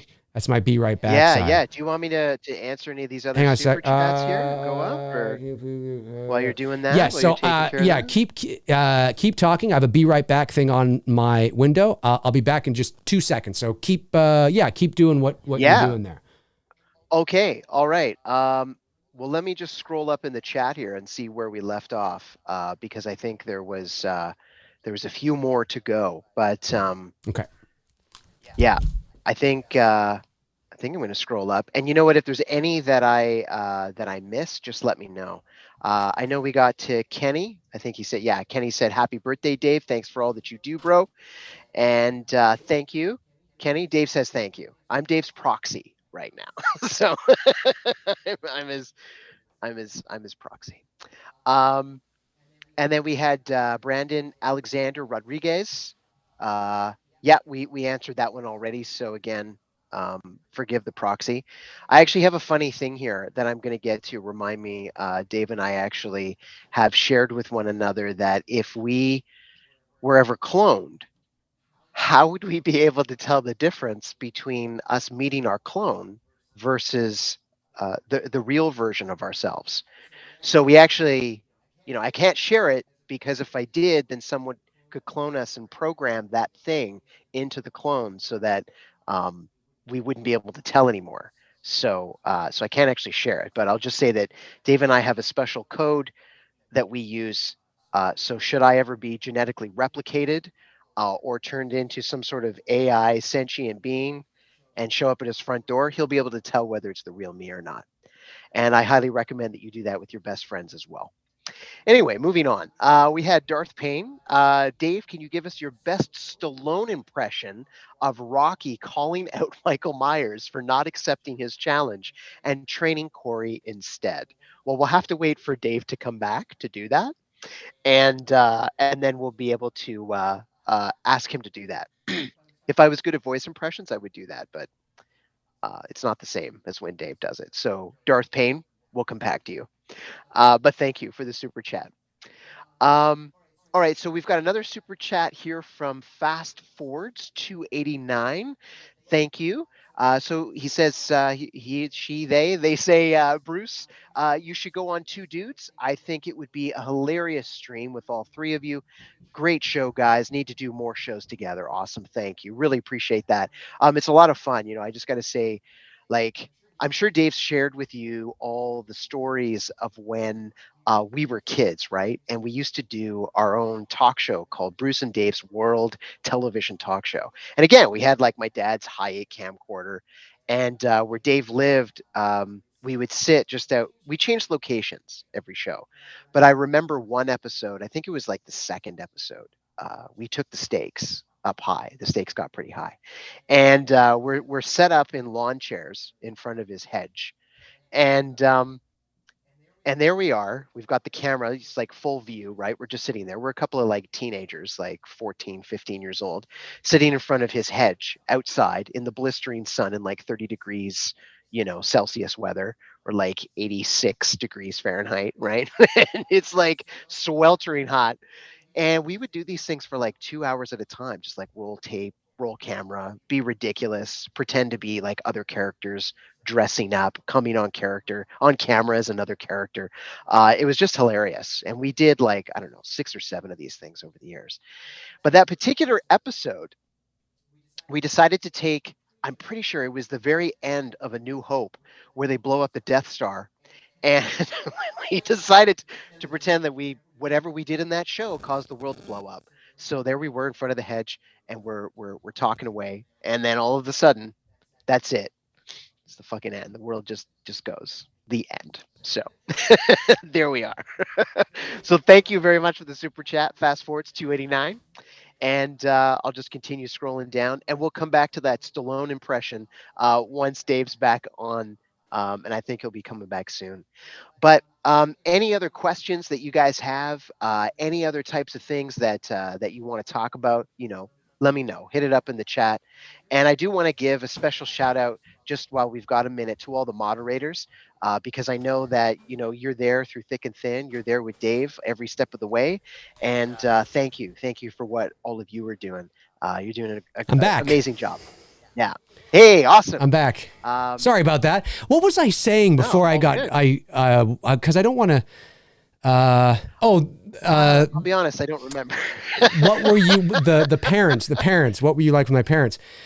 So I was born in Toronto, lived the first 10 years of my life here. Then I moved to Ottawa in 1989 to live with my dad. And I met Bruce in the 7th grade. And so Bruce first met my dad. What? Yeah. Oh, I was running. No. That's why I'm out of breath. That's all good. You were like pumping iron. I had to put out a Dave had to fire. go do his workout. Well, there was a neighbor down the street, and I had to fucking carry a baby out of the fire. Yeah. So It was a big baby. it was a well, You had you to know, run for a long. 38 pounds, 5 Actually ounces. just ran 10 kilometers. I did. I just got Dave back. just ran 10 kilometers. Yeah. You're But in good shape, dude. well, hey, it's this body. I was blessed with this body, as Harrison Ford would say. So Bruce met my dad first, obviously, and my stepmom at the time. And then it was probably somewhere in the early to mid 90s when my mother came down. Oh no, you came with me to stay with my mom a couple of times in the mid 90s. Yeah, I visited like up in was it Bolton? Wasaga Beach. Wasaga Beach. Yeah. Yeah, is where she Yeah, lived. yeah, because I remember the house and I remember Yeah. the big bay window in the living room. That's right. Yeah. So, Yeah, it's cool. but yeah, no, you had a great relationship with both my parents, I think. Yeah. No, absolutely. Yeah. It was great. Yeah, we shoot the shit and Yeah, do all kinds of stuff. for But, sure. yeah, there was one super chat, Dave, and Okay. there's two left here. Okay. I'll just read this one if I may. Fishing with Fish Gal Yes. sent in a $2 Okay. super chat. Can't stay, but wishes you a happy birthday, Dave. Amazing. Thank you very much, Fishing with Fish Gal. And the one that this was the only one I couldn't answer for obvious reasons. I told them we'd come back to them. Darth Payne wrote, Dave, can you give us your best Stallone impression of Rocky calling out Michael Myers for not accepting his challenge and training Corey instead? I couldn't do this one. I was like, we got to wait for Dave to come back. Yo, Michael. What you doing, Michael? It's all you do. It's like Arnold, right? You just go, I can't. What is it? I'm calling out Michael for not accepting my challenge, so I'm going to train Corey instead. That's Yo, right. Michael, you know this is my challenge. We train Corey instead. I ain't no bum, you know. I ain't no bum, Nick. I ain't no bum, Michael. Come on. There you go. It's just a bunch of Stallone-isms. There's no coherency. It's just what you just go, and that's it. That's all you got to do. By the way, folks, that is not an impression of Sylvester Stallone. In the world of voiceover, that would not be considered an impression. I can tell you right now, it's not. Let's see. So we finally hit 530 backers. We are now sitting at 63,514. My God, we are less than $500 away from 64,000. Is it possible to get to 64,000? I don't know, Bruce. You know what? I think so. Well, absolutely. I Oh, believe of that. course. I mean, I'm totally happy with where we are. I'm just saying that, Yeah, unreal. The support tonight has been fantastic. Listen, can you stick around for another 20 minutes? We are 20 minutes away from 3 hours. 20 minutes away from 3 hours. Yeah, I think we can do maybe 15 if that's okay. 15? Yeah, I don't mean to split hairs. I'm just Why don't we how about we do 18 minutes and 38 seconds? I mean, Perfect, that might perfect. that of might course. be good. Perfect. That might be good. Perfect. All right. Yeah. Okay. All It's right. just I got to catch the time machine in a very exact time, because if I don't, I won't be back in time for the next time that we have to run this over a particular duration of time.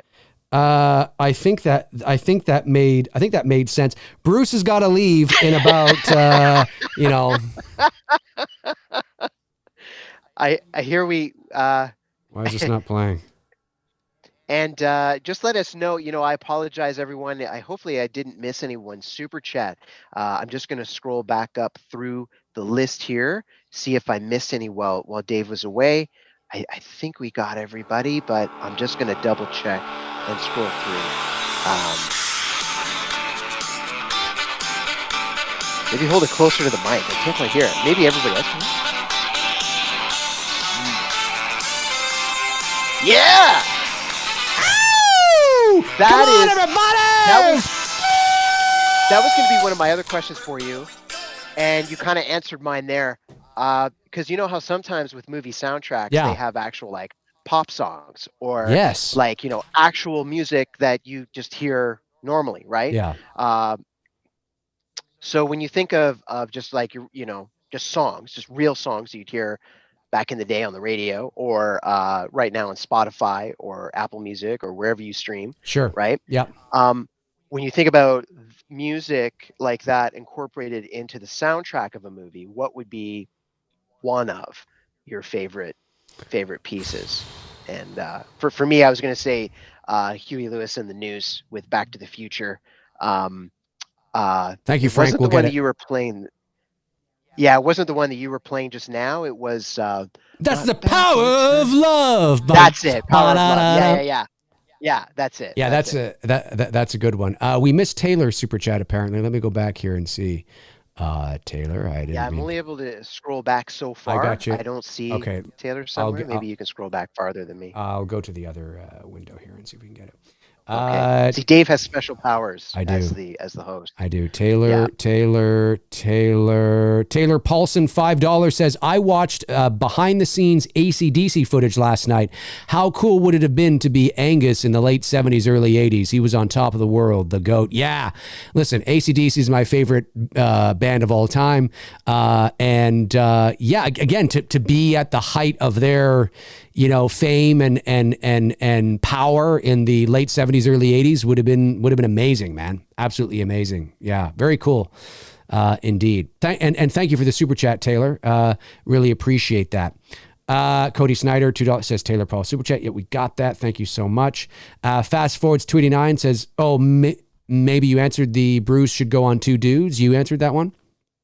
I did. Yeah. Okay, cool, yeah, cool. Yeah. And I saw Cody's message there where I missed his super chat saying that you had missed Taylor's super chat. Right. That's the whole I thing. think we got it all covered now. I think so. Happy to help. Oh, shut up, Google. I'm not talking to you. You know what? I got to say, maybe it's not a song with lyrics, but I love the Axel Foley theme in Beverly Hills Cop. Yes. That was my ringtone for a while. Yeah, it's fucking great. Anything in the Back to the Future soundtrack is great. I don't know, man. There's a lot of good ones. Yeah. I can't think of them anymore. There's a lot of good ones. For me, I'd say Still Dre from Training Day. Okay. All right. Yeah. That's just one of my favorite hip hop tracks of all time. Of all time. Still Dre? One of your favorite hip hop tracks of all time, Still Dre. Yeah. One of my favorite rap. I don't know if I don't know it by name, but maybe I'd know it to hear it. I'm not sure. Oh, you'd know it to hear it. Yeah, Okay. yeah. You know it to hear it. It's like pop culture iconic. I think well, I don't know if everybody Cool. would know, but I think most people would. Let's get some non-super ones here. We got Dave, thoughts on Disney's original The Little Mermaid from 1989, as well as the upcoming live-action remake. Any interest in checking it out? All the controversy aside, that's from Zach Axiola. I haven't seen the animated movie from 89 probably since 89 in years, but I remember liking it as a kid. We did a school play on it, and yeah, I'll check out the new one. I mean, I'm not going to go to the theater to see it or anything like that. It's not my, I'm not the demographic for it in terms of, but I'll see it. Sure. I will never not see a movie that others don't like. If I see something that looks like something I won't like, then I could see myself not bothering to see it. But I would never, I would never not go see a movie based on what other people think of it. You know what I mean? Like I would never do that. Yeah. I mean, I was there's going to ask nuance you, to that, of course, but for sure.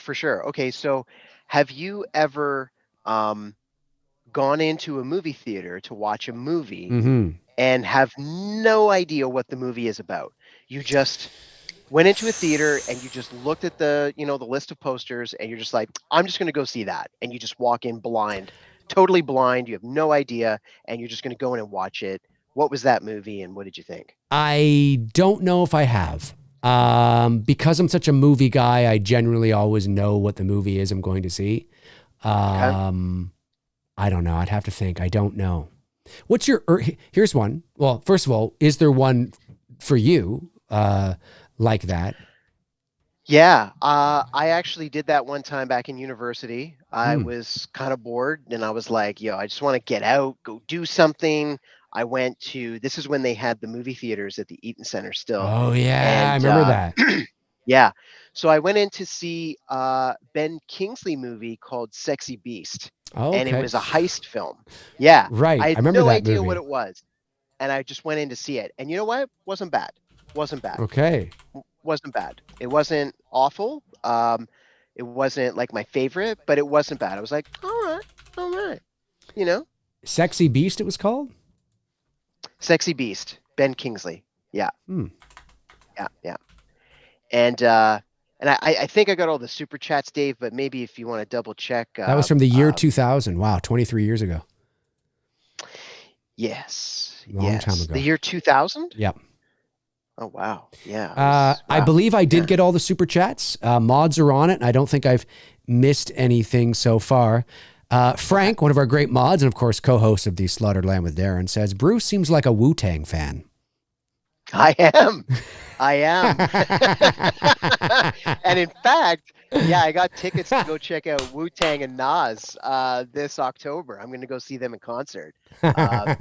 Nas is one of my favorite MCs of all time. Yeah, definitely. Yeah.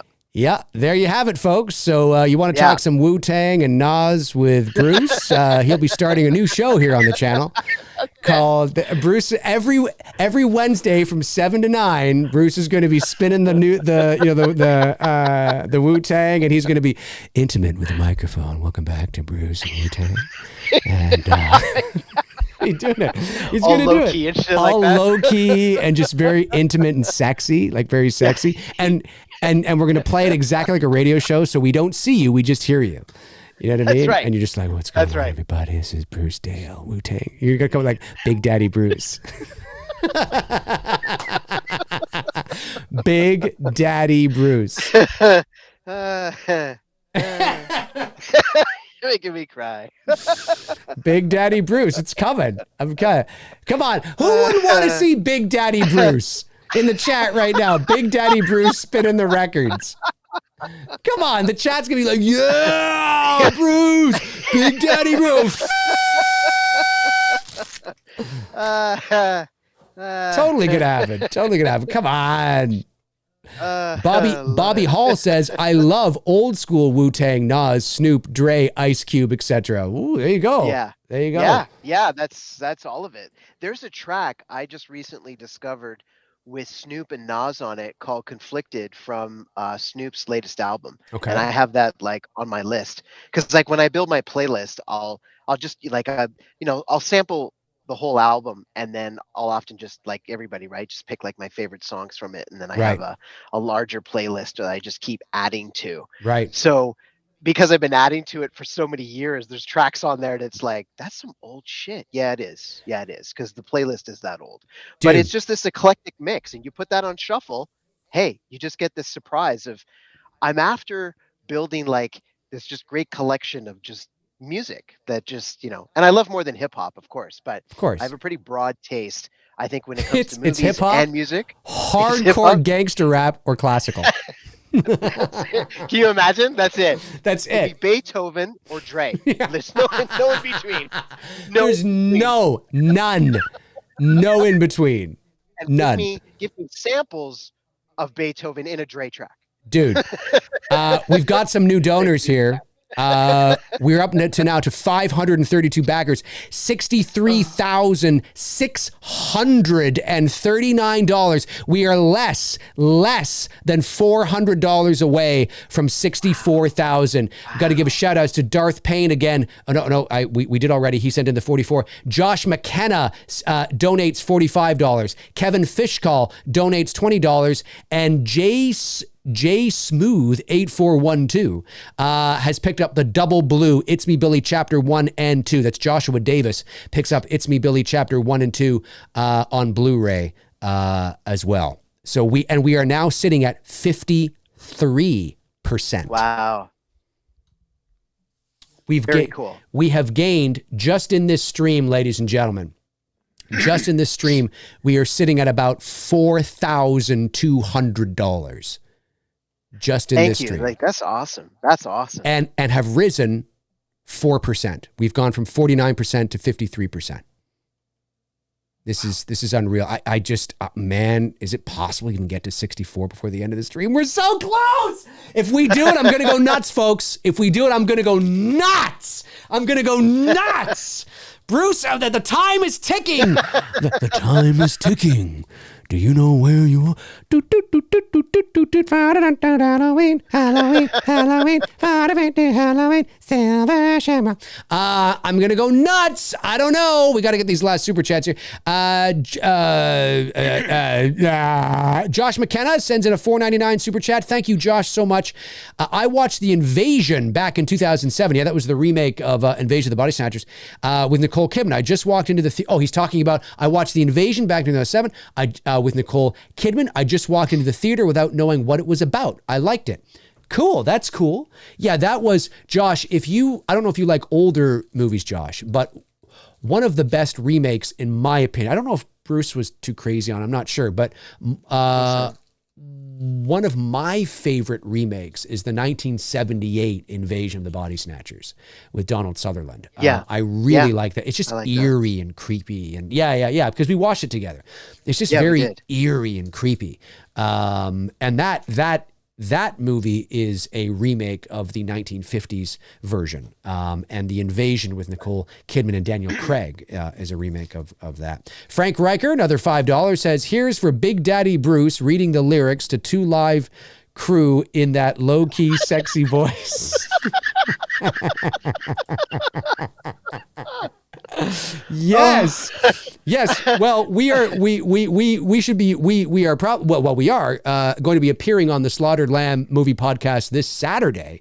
So Bruce will be spinning the records on the show there as well. Doing Make it sound like I'm some like crazy DJ or something. You Big Daddy D, Big Daddy D, Big D, Big D in the weekly top 40.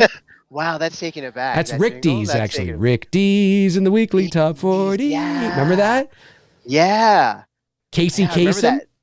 Yeah.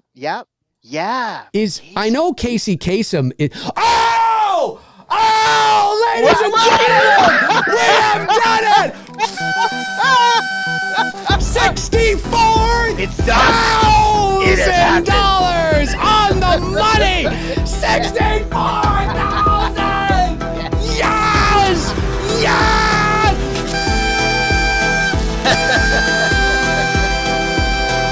Ladies and gentlemen, we have reached what we made on the first campaign in 3.5 weeks. It's Me, Billy, Chapter 2. The McCrazies are stepping up.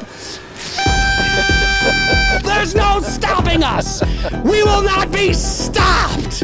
It's incredible, ladies and gentlemen.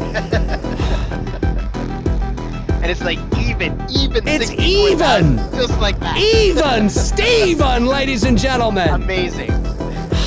Unbelievable, ladies and gentlemen. We have hit $64,000, 53%. I imagine that's got to be a donation to come in on the dot, but who knows? We'll see here. And it was from one of our co-producers, Charlie McGrath. Oh, man. Amazing, Charlie. Donated $361 to the campaign to bring its total to $64,000. Charlie, you are amazing. You know you are. I mean, one of our great co-producers here on It's Me, Billy, Chapter 2. And unreal. I mean, this has been a hell of a stream. We started the stream today at 59,400 and something. And so 1, 2, 3, 4. Yeah, I mean, we've made on this stream alone here, the birthday stream, about $4,500. Amazing. Thank you, everybody. Thank you. Incredible. Yeah. Incredible. Amazing. I mean, there it is. There it is right there, ladies and gentlemen. And it really does leave you speechless in a lot of sense, doesn't it, Bruce? I mean, it's like, it's incredible to see the community stepping up in this way. and making this push, recognizing that we have a larger budget, we got a longer road ahead of us, but the pace that we've been on, people stepping up and through the lull here and just keeping that consistent pace is just it's fantastic. Yeah. No, I completely agree. I'm very I don't know, just really appreciative of the fact that, I know people work hard, They do. and for them to believe in us the way that they do, and to believe in the project, and to help us bring this to fruition, it's, I couldn't ask for more. For real, it's just it's awesome. It's truly awesome. So thank you sincerely, everybody, just for all the love and support.